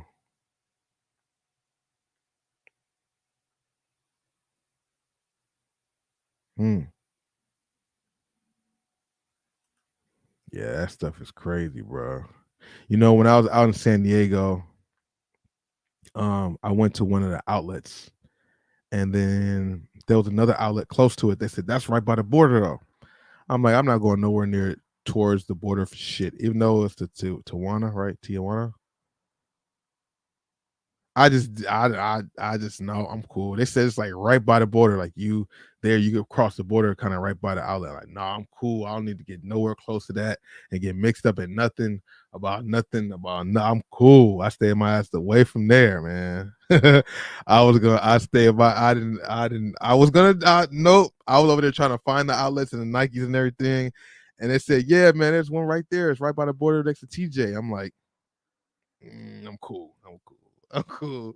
You just don't know, bro. I might wander off into the other. I don't know what it looks like, but I imagine like, you think the worst thoughts. So I'm like, oh, what if right outside the door you take too many steps, you'll be in the other side? Like, it's not gonna be like that. But I'm like, nah, I'm not gonna go out there and just get mixed up in something. And now I'm in TJ and they need some type of something to get back, and I can't. Like, I just nah. Yeah. Yeah, on the other side. Yep.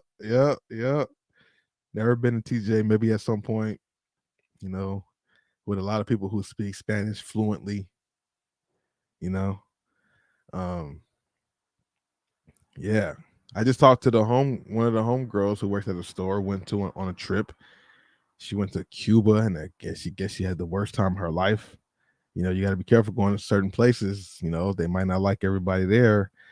It's to the point where she said she ain't traveling for a while. I'm like, damn, man, that sucks. That's funny. Stick to TJ Maxx and leave TJ MX alone. I like that one. Yeah. Maybe so. John could get me in and out in and out of any spooky situations. You right. You're right about that. You're right about that. You know. Oh, we had 28. 2 more likes. I'm a pour because I think we're gonna get it regardless. So I'm gonna pour it and we get 2 more likes. We hit that shot. And then I'm gonna have to try to edit some shit drunk, which is fine. I ain't mad at it.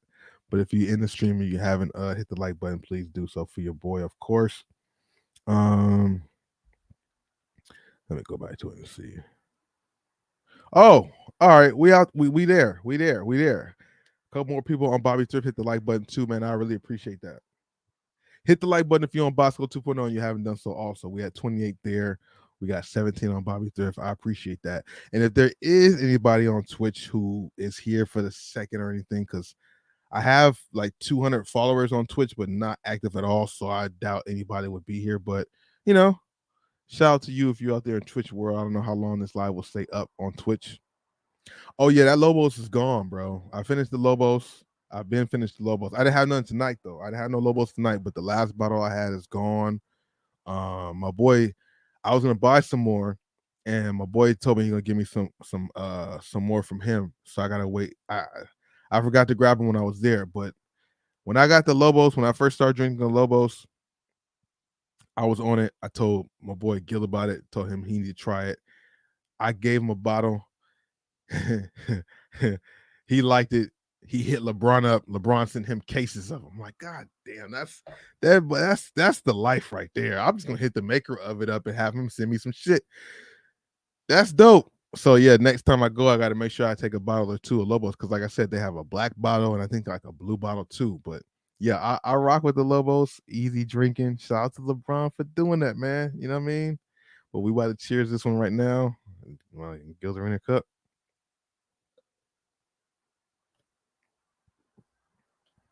Oh man, if we got the flow going, if there's more questions or topics, we can keep going. Because I would hate to end the stream now while I'm drunk. Because I don't see myself editing at 11:53. But maybe I would. Maybe I could. I probably could. I really think maybe I could. I mean, stay up to like 1:30, 2 o'clock, but I want to get up early again too, because getting up early and streaming with y'all was fun.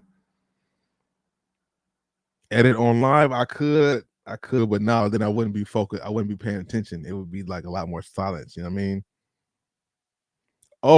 What you? Oh yeah. I heard about that. Jim Jones and Pusha T beef is definitely something that we like to hear about as long as it stays music. You know, I got respect for both of those artists, Jim Jones and Pusha T. You know, I was Dipset growing up. You know what I mean? Of course, the Clips and Pusha T. But if I had to pick a side, I'm trying to sing because I got the auto tune going on. If I had to pick a side though, it's Pusha T lyrically. Uh, Jim Jones, the response he had, it was cool, but it's not it, bro. Pusha T is one of the ones when it comes to the rapping and music. And now that him and his brother Malice, they're back together, like making music. Jim Jones just needs to, chill out. But I think Jim Jones might be doing this to create a buzz for maybe he has an album coming out or something. But I'm definitely hearing about that Jim Jones beef, Jim Jones and Pusha T beef. That shit is crazy. I'm here for musical competition always, as long as it stays where it's at. I'm definitely down for musical competition. You know what I'm saying? Uh, both them dudes, they both make good music. But if it comes to who I'm choosing in a rap battle, who I feel like has better lyrics, I'm going with Pusha T, man. You know, Pusha T. Pusha T is one of those guys who ghostwrites for other artists. Jim Jones, excuse me, is somebody who gets ghostwritten for. So based on that alone, I gotta rock with Pusha T, bro. That was crazy. Pat Poose punching Easy to Block Captain, if that's even real, is crazy. It's a lot of things crazy all over the world, bro. You know? Oh, let me see something. This is something I wanted to do also. I mean, I think this is safe to do. Sometimes it ain't, but we'll go ahead and check down my timeline. Hold on. We'll go ahead and see what's going on here on Instagram. That's the other thing. I want to definitely do this. But yeah, the Pusha T, I like Pusha T debuting the diss track at a Louis Vuitton show. That's real. Because both of those guys are ones who talk about fly, rich, Louis Vuitton and like designer clothes. So for Pusha T to do it at the Louis Vuitton show, bro. Louis Vuitton show.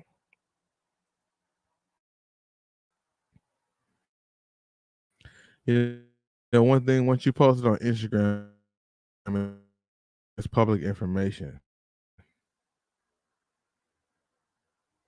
You know what I'm saying? Thank you now. Team there. Frank Iddy's team is the best team in the Drew League, hands down. I mean, I've only seen and known about that a little bit. I haven't watched the other teams, but for sure, Frank Nitty's team he got Montrezl Harrell on his team. They be balling. They be balling. KD 16's on deck. This colorway is ugly. In my opinion, I don't like this colorway. I don't want to say it's ugly. I'm not a fan of this colorway. It's ugly to me. Well, maybe seeing it in person, it wouldn't be. And this is the shoe right here that gives me the USC vibes. I could see USC wearing this colorway. Bronny is over here wearing, what is he wearing? Bronny was wearing the GT Cut 2s in his picture today, as opposed to the next gen LeBron 20s. Like, why don't you wear your own shoe? Why are you wearing the GT Cut 2s? Like, I didn't understand that. I didn't understand it at all. Dub Hill, what to do? Welcome to the stream, bro. How you doing this evening? KD 15s. Scoot Henderson went off an NBA draft workout and didn't miss off the dribble threes in the mid range. Special talent with athleticism. Okay. Okay.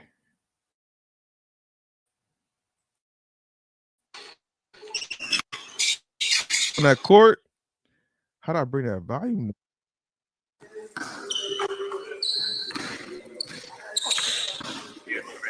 Yeah, Scoot ain't no joke from what I'm hearing. With Scoot Henderson doing what he's doing, right? Bang, bang. Off the dribble shots, he's making them all. They said, bang. 4 in a row. That's the cross back shot. Cross. Oh, behind the back cross. Oh. It's all behind the back work. Let's go. See, the benefit for Scoot is the fact that he went and played in the G League, right? He played in G League or D League, G League. So he's played against NBA type talent already. And that's the new way to go about it too. The traditional way of the traditional way is kind of out. If you got the talent and the right people around you to train you, you don't have to go the traditional route. Similar to Dame Lillard. Okay. Dub Hill, I appreciate you, man. Thanks for sliding through. You know what I mean? Checking out, see what we got going on. Yeah, and because it's the USC colorway, I don't like their color combinations, bro. Maybe that's what it is, because the other KD 16 colorways look nice. I've heard that too. A combination of Ja D Rose, Damon Russell. Okay. A lot of people got a lot of upside for him. Looking forward to seeing what he can do on the court. You know what I mean? Shout out to Scoot, bro. Shout out to Scoot. Shout out to the sneaker reporter. Homie, he does his thing, man. I don't know what's his real name, but the sneaker reporter, he definitely does his thing. Dribble secret revealed. Grizz on grind. Shout out to Grizz on grind. I don't know if he's still in here. If you posted some old classic hits or not old classic hits, but a lot of shows. Live in Toronto, June 9th, 2023. What, he coming back? Oh, he was there. I'm tripping. A bird and a cat are cool? He's like trying to bite you, trying to eat you. What is going on here? The cat is trying to bite him. He's like, this nigga keep poking back at me though. What is this? All right, that's not what we were trying to see. I don't know what the hell that was. Ray Allen showed us his Air Jordan PEs. Wow. Now you know Ray Allen. Ray Allen has to have. I'm pretty sure this is nowhere near his collection, his full collection. Ray Allen got some shit. I'm pretty sure in his collection. All the PEs he's ever worn. I'm pretty sure his Jordan collection is pretty healthy. It might be close to Mike Bibby's. I don't know. Mike Bibby, they said they got the best. Damn, I didn't know Scoot was 19. He's built like a growner dude, like a 23-year-old or something. I didn't know that. Yeah, Ray Allen's PE. That's probably just the green colorways he got. Like, I'm sure Ray Allen got like the UConn colorways, the Celtic colorways, the Miami Heat colorways. There we go. There we go, Wimbe. There we go. This is what we need to see. Flexibility. AD, take notes. AD needs to be doing this. AD needs to be doing all of this. AD needs to save this video and do this same shit. And to Wimbe, yeah, boy, you thought this was gonna be easy from all that stuff you was doing. They getting you in the workouts. That NBA training stuff is he gonna be ready if they got him doing this stuff, plyometrics and Pilates type whatever stuff. Yeah, he gonna be a monster. He doing the Giannis workouts now. No, Wimbe might be a problem if he's healthy and he's. I'm scared now. I'm scared because I didn't know he was doing this. This is the work I'm saying that needs to be done for him, for AD, for Paul George.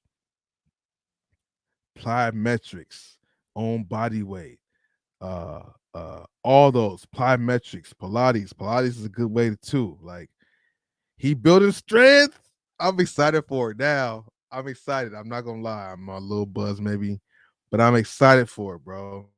That means he's putting in the work to get stronger. That's his only weakness for the most part is his strength. Being frail, breaking down, being an Anthony Davis, injured every 2-3 weeks. This is the first time I ever seen him work out. Once you get to that NBA, they work you out, boy. Why AD ain't doing this? AD probably did his first 2 years, got some money, and said, I don't need that no more.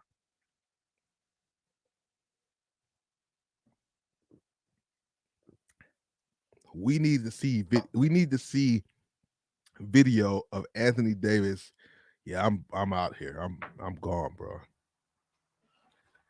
Shit.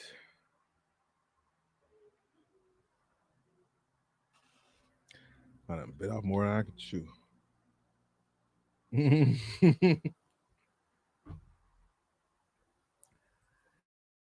Yeah, man. That's definitely dope to see Wimbe putting in that work though.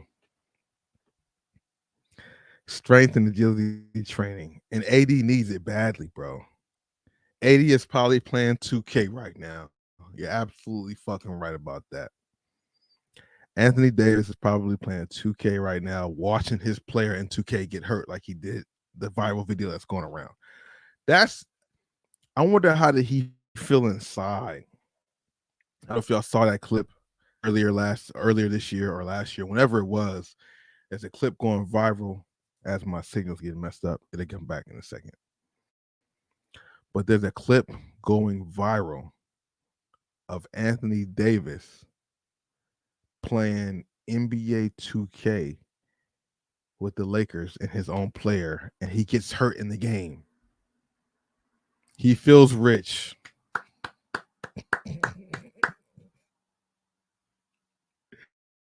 Hey, man, at the end of the day, that's all that they care about, which is rightfully so. That's once you get it, if you're not that dog trying to be the best of the best, once you get the bread, you're gonna fall back. It happens to so many people in the league. I mean, Kobe mentioned it. I remember Kobe mentioned it. I seen a video, an interview where Kobe said, I'm gonna paraphrase it because I know I don't know it word for word. But he was pretty much saying once you got to the NBA, that was the easiest part. Which sounds backwards because you would think trying to get there. Wait, yeah. Yeah, he said something about. Let me slow it down. I'm gonna paraphrase it because, like I said, I'm not gonna say it right. But he pretty much was saying once he got to the league, he felt it was easier because everybody who got to the league and got paid took their foot off the brake. So he was like, it was easier for me when I got to the league because now we got all these people who got talent, but they just naturally talented, and that's enough for them. They're not putting in the extra work, you know. So yeah. Yeah. So we got a shock drop dropping a shock drop of 400K pairs allegedly. This guy does have pretty good information. When I see on Instagram, usually His stuff is on point. I don't know when the shock drop's going to be in the next few days. Over 400,000 pair. Over 400,000 pair to rumored to be dropped. Let's see.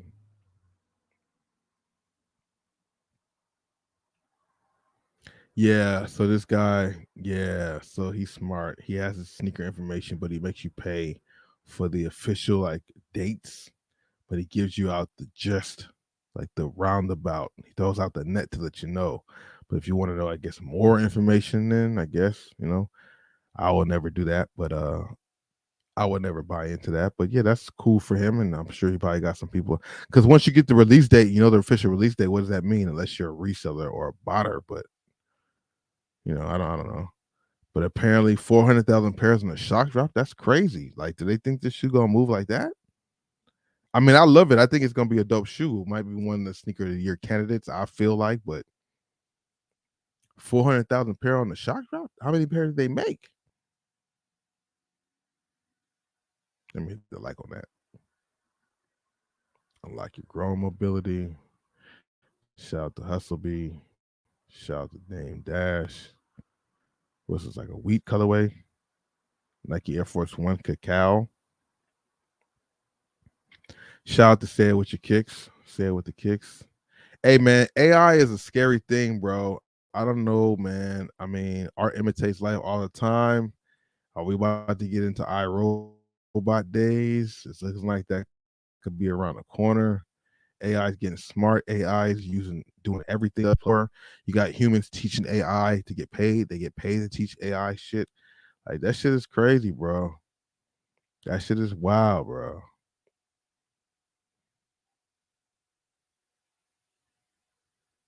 Hilarious. Yeah, man. RIP, man. That's crazy. I don't know how he passed away, but it's just sad overall. You know what I mean? Uh Things I'm doing at 43 to regret when I'm 83. Lifting weights, cardio, prioritizing family, putting my phone away every day once work is done till the kids go to bed. Investing in my relationships, investing in my community, focusing on quantity, eating more whole food, nutrition, keeping my body around 50% body fat. Facts. I would love, yeah, that makes sense. Walking 2-3 miles a day, doing stretches every day, saving and investing. Focus on my, okay? Doing meditation, having hard conversations, taking care of my knees, hips, and lower back. Hey, that's a fact right there, bro. Knees, hips, and lower back, for real. I like it. I feel like there was some things I wanted to show y'all, but I just can't think of anything right now. Oh yeah, Immortality 3. Shoe looks pretty nice. Not mad at the silhouette. Does look like previous silhouettes, but they're still pretty dope at the same time. Big shout out to everybody still rocking with me during the stream, bro. I appreciate that. I'm gonna roll this up right now. You know, I'm there. This is where I'll be at. I'm not here all the time, but when I have enough drinks, this is where I get to, and I stop drinking from here. I'm just chill right now. So we chilling like some villains on penicillin. Oh no, man. Yeah, so tomorrow I'm not really sure what the protocol is just yet. I do know I have a lot to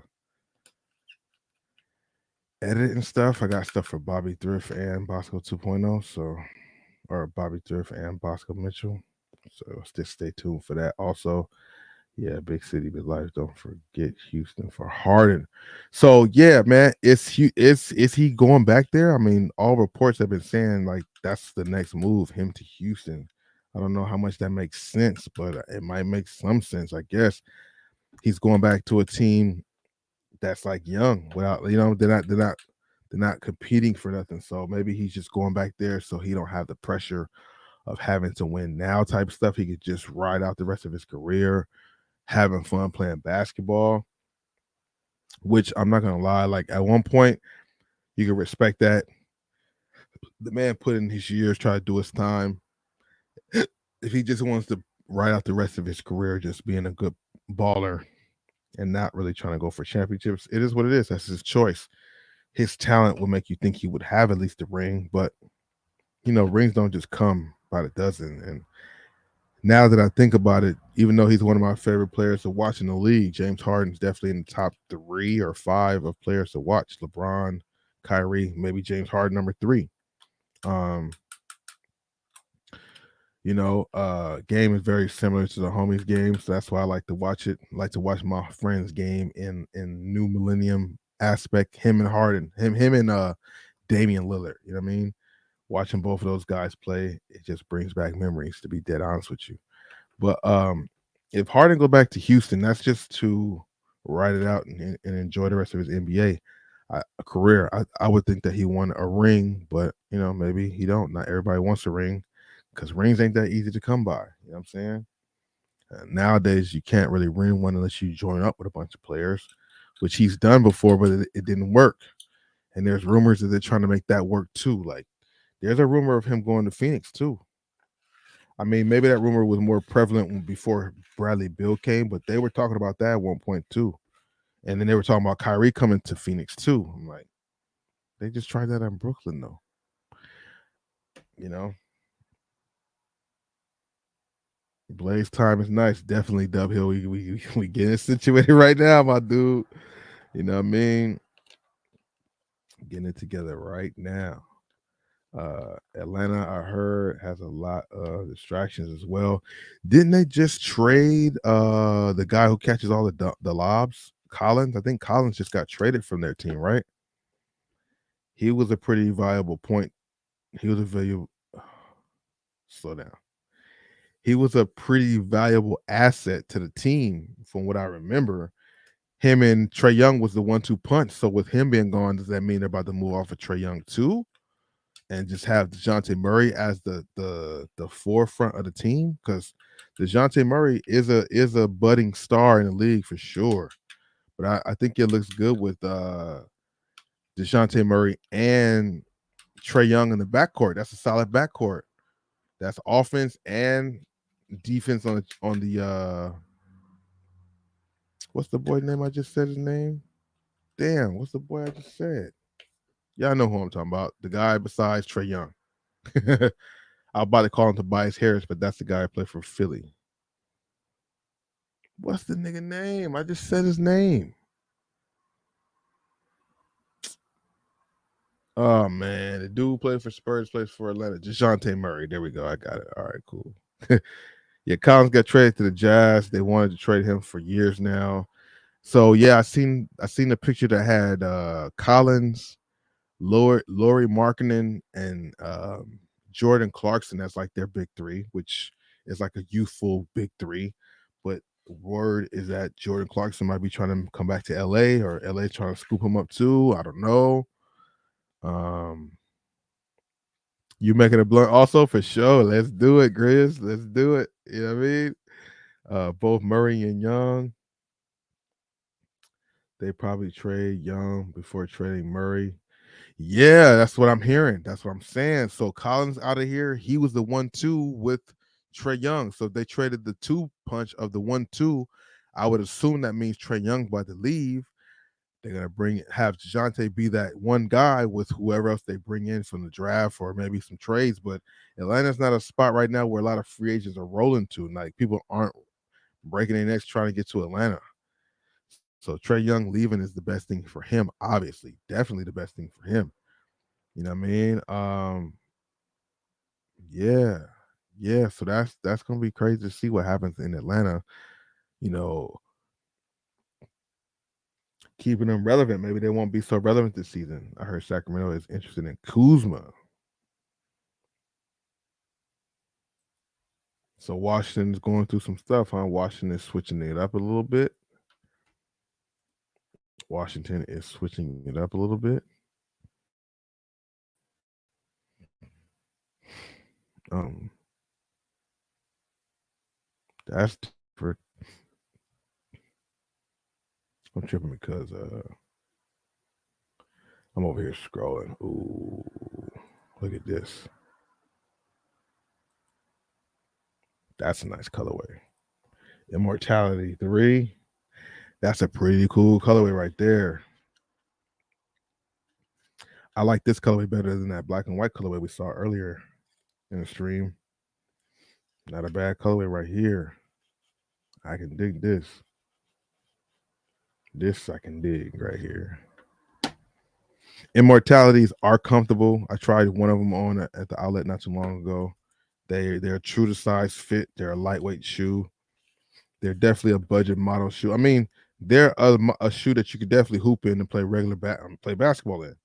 You know, it's so crazy now the shoes, the brands, how they're doing it. Like shoes have like, you know, Kyrie's one of those guys who had that obviously with Nike, the signature shoe, the budget shoe, the takedown signature shoe, the lifestyle sneaker. Like it's just cool when they do this stuff. And to see, you know, when Giannis is working out in the game, like before the games, a lot of the times he's wearing the immortality, you know, to kind of promote this is like working out training, which I don't know the difference between working out training and hooping. It's like when you're doing drills, these are for doing drills in. How are they not for doing playing basketball in too? Like I always thought that was funny how they try to market it like it's not for the game, but it's for the game. I guess it just, you know, takes down some of the support you might have in a regular silhouette, you know, type shit. I get. I'm assuming that's what it comes down to. You get a little bit more support, a little bit more cushioning in the signature line, but it seems like the way they make the signature lines are just as good as the regular, almost. At least when it came to the Kyrie shit and the LeBron. LeBron witnesses are solid as hell. You know, the soldiers were cool and certain at one point. 2016. After that, not so much. Before and after that, the 2016 soldiers was the best ones. After that, they didn't do so well. That's why they discontinued them. Even though I guess the FaZe Clan is going to get another pair of. They're going to get their own colorway, their own pair of the what is it called? The Witness 7 or Witness 8. I just seen something on Vlad or somewhere posted it. Do I have it? I didn't put it in my Discord yet. But this is somewhere that posted that the FaZe Clan is going to get their own edition of the they're going to get their own edition of the Witness 8, which I think at the time I thought that was a really big deal because I know one of LeBron's shoes is being discontinued, and I think I might have thought it was a Witness 8, but it's not the Witness that's getting discontinued. The soldiers are getting discontinued. There will no longer be any more LeBron soldiers made. I guess nobody really bought that shoe. It probably didn't do so well. So yeah, Desert Trap. Zach's Desert Trap. So these got pushed back. I didn't know that. I thought they were supposed to come out last weekend, like the other shoes did, those Jordan Lows, but I guess apparently they got pushed back a day or a week or two. So these dropped this weekend. When I went by Shoe Palace today, though, I only saw raffles for the Airship, the gray Airship, not the Jordan 7. So I don't know what that's about, but don't matter. Not I wasn't going for the shoe anyway. I just wanted to see what it looked like in person, you know, content type of thing. I'm not sure how many people out there are a fan of this Air Jordan 7, the infrared. It looked to have pretty good quality, and you know, of course, I'm always a fan of a shoe that has a translucent or partially translucent outsole. Got the kid getting right. Got the kid getting it handled right. Craig, I appreciate it, bro. Good looking out. I think they have some more available on NBA.com. They might. It was someplace that started selling them. Either Nike, maybe Nike.com. Nike had did like a restock on these shirts recently. Like I want to say a couple weeks ago though, but I don't think they sold out.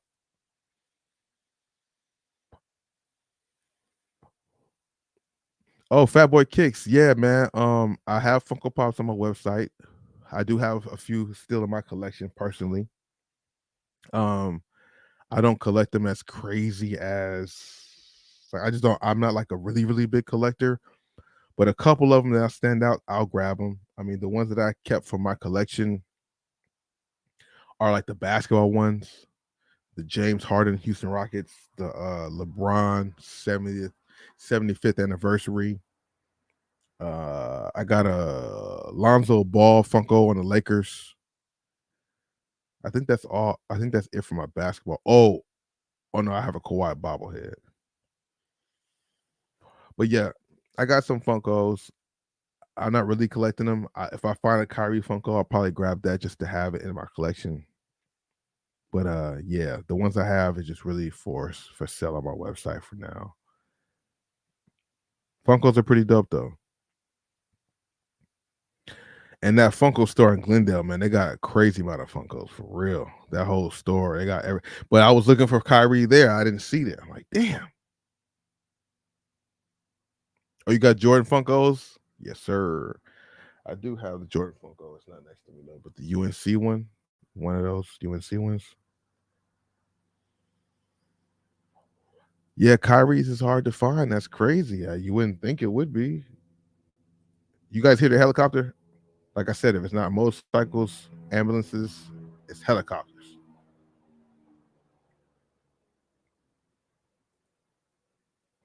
Oh, those is fire. Custom sneakers is crazy, man. The way people, the talent out here. That's what I'm getting at. The talent of these people who make custom sneakers is amazing. Some of these colorways, some of these things they do with the sneaker customization is just on point. Jim Jones didn't push a T. In a new rover, your brother still jumping in bed and you tell him move over. These two roach niggas don't know what to do on no raid. Kanye gave you whips, but that's what they do to the slaves. I'm trying to act bad, but we ain't doing charades. I really have bombs on the block, just like I threw a grenade. Okay, when you're high and you're buzzed, this shit actually kind of sounds a little. It kind of sounds a little cool actually. Still not better than Pusha T, but this don't sound too bad actually. What you need? Don't got no time to be concerned with no watch you got. You never been uptown, but I not work up by the poppy spot. Trying to get illusions when you run up in the Aki spot. 5,000 miles, you turn around and get a choppy chop. Jim Jones is not trying to play with this boy. Hey, Craig, good looking out, my dude. I appreciate you, bro. Thanks again for the super chat, the donation. I really do appreciate that. Let me leave it up on the screen right there. Big shout out to you for that, bro. For real. 31 likes. I appreciate that. If y'all give me another 10, I'll take another shot. I'll drink some of that 1800. Where we at? Wait, let me see.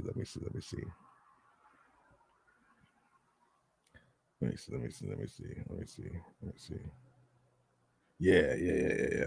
Shout out to everybody here watching. I appreciate that. You know what I'm saying? Wherever you're watching from, of course. Jim Jones not sounding too bad. I spent 500,000 down at my spot. I got a $500,000 car with the bras on top. And fuck the flowers, we got roses with the stars on top. I make a toast with my jewels like a mazel tov. Yeah, I gotta check it out to see. Money on a dresser, drive a compressor, 24 heifers, put them on the 639 items later.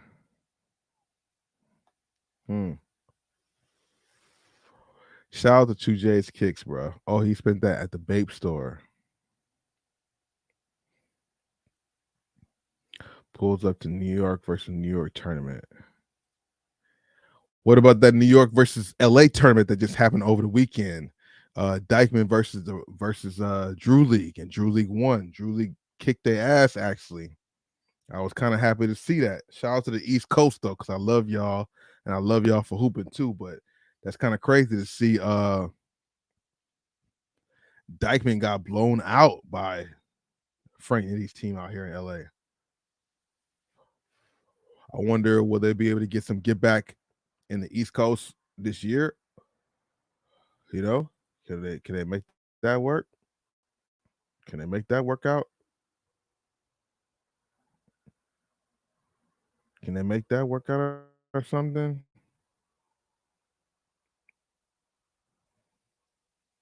Okay. Okay. Shout out to them. R.I.P. We're gonna see a lot of that guy, man. A lot of that guy on the internet.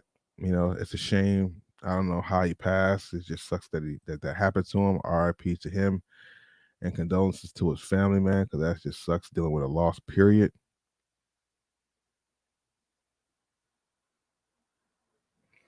Also, he's spitting bars over the Pusha T track. Hilarious. Oh, and there. Okay. I gotta check it out and see. I gotta check it out. I gotta check it out. I gotta check it out for sure. See what else is on my timeline. Ethics. Now, this brand Ethics, man, you know, shout out to Ethics. If they ever see this, I doubt they will. Y'all make some great shoes. If you want to send me some shoes to review them, I definitely will. I was this close to buying a pair of Ethics because everybody thought, or for a second, people thought Kyrie might sign to them. I was going to be proactive and buy a pair of Ethics to review the shoe. I mean, it might still be a good look because it got a little buzz, but he going with Anta, so it defeats the purpose of what I was going to do. But like I said, it is a basketball shoe. Maybe I'll still dibble into it. Maybe I won't. But I mean, that definitely had to help their brand a little bit. Kyrie wearing the shoe, because I didn't know about the brand before Kyrie wore the shoe that one time, and I wasn't following the page until then. So I wonder how many people followed and joined just off of Kyrie wearing it for one time. Anger damages your heart. Can't be angry out here, man. Look at the Bo Jackson Heat, though. Look at the Bo Jackson Heat. Y'all gonna put respect on Bo Jackson's name with these sneakers.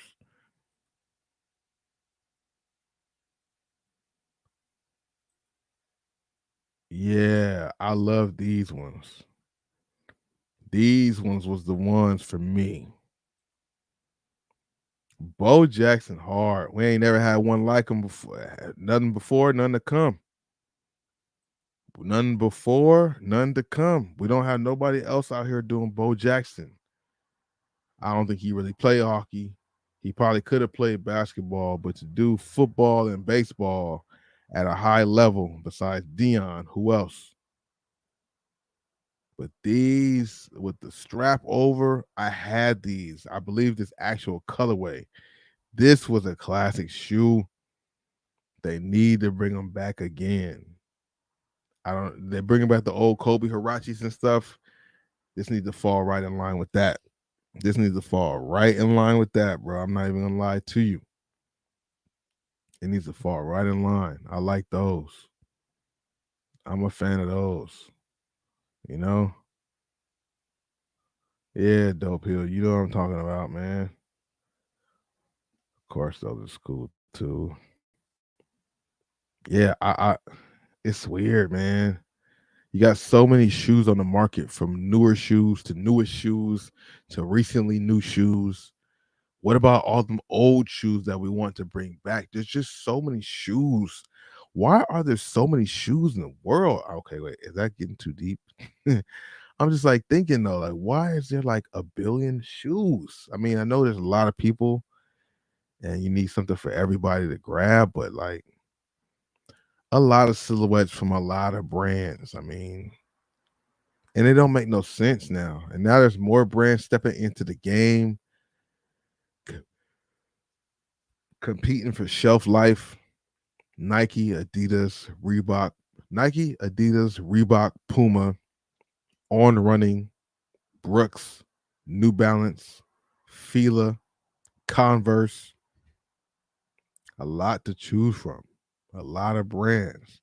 And I'm probably missing some brands. Saucony's coming back. They're in the stores too now. It's just amazing how there's so many brands and they just keep coming out with more stuff. Now, Ethics, will they start being in stores at some point? You know what I mean? It's just crazy how this is breaking down. Same thing with this December 9th release. A lot of people are mad about the build of this Jordan 11.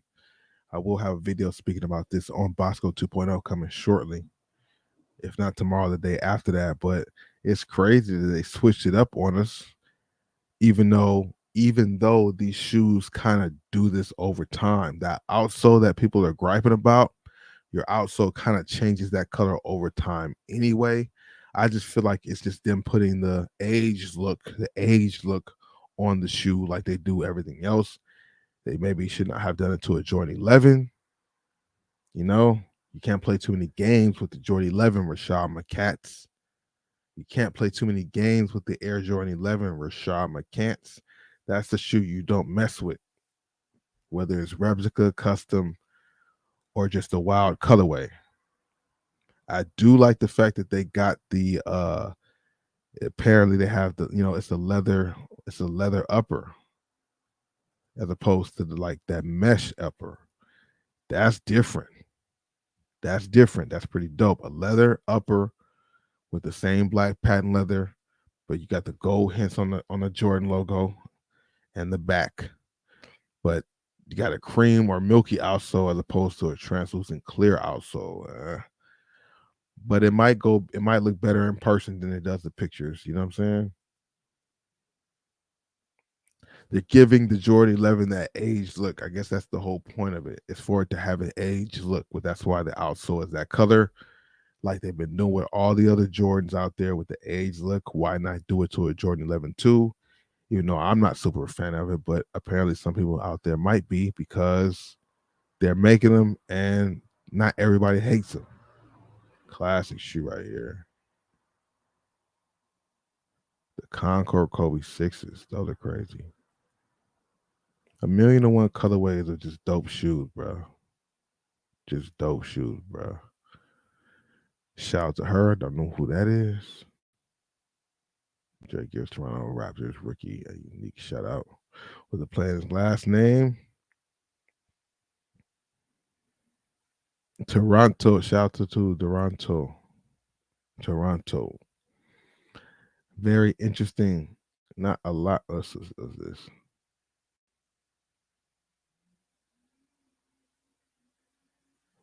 What kind of shower is this? What kind of shower is this? That's crazy. How do they know how to make so much good shit, bro? I don't even hope they don't sound crazy, but they over other countries know how to make some shit. That's a fire ass little shower. WNBA shit. I'm just scrolling. Ooh. March 2024.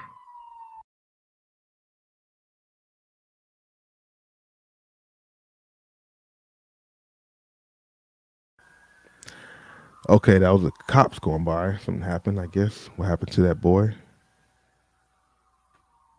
Griffey Air Max is crazy. Luthi, what's going on? Welcome to the stream. Hopefully everything's going well with you. Hit the like button before you get out of here. We've been chilling out for a minute, just chopping it up about a bunch of random stuff. You know,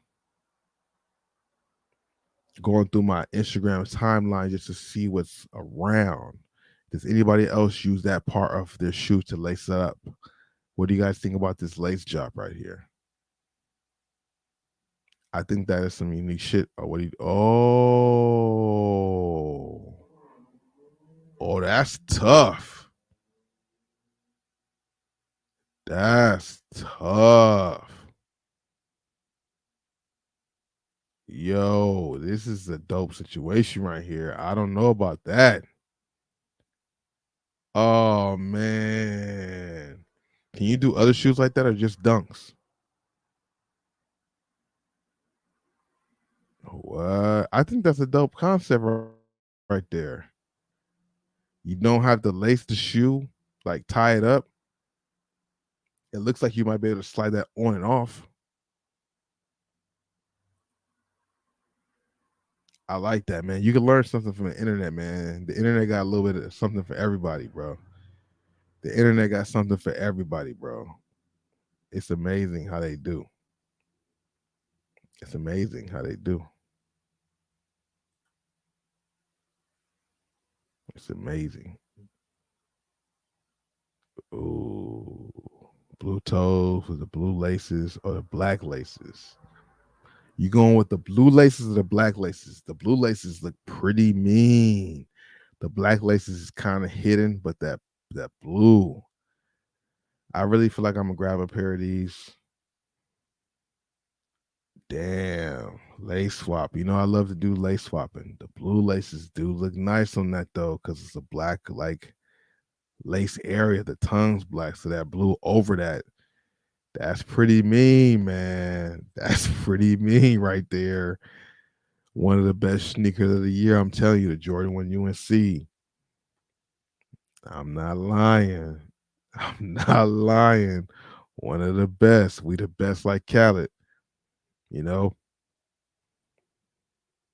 I like to thank everybody who's been here chilling out with your boy. We've been rocking for 3:30. 3:30. It's at what time is it right now? We late night on the West Coast. It's just now 12:38 here. Shout out to Craig. Shout out to Cool. Everybody who made a donation to the channel. Everybody who hit the like button on the video, of course. The like buttons go a long way. Helps more people join the live stream and see what's up over here.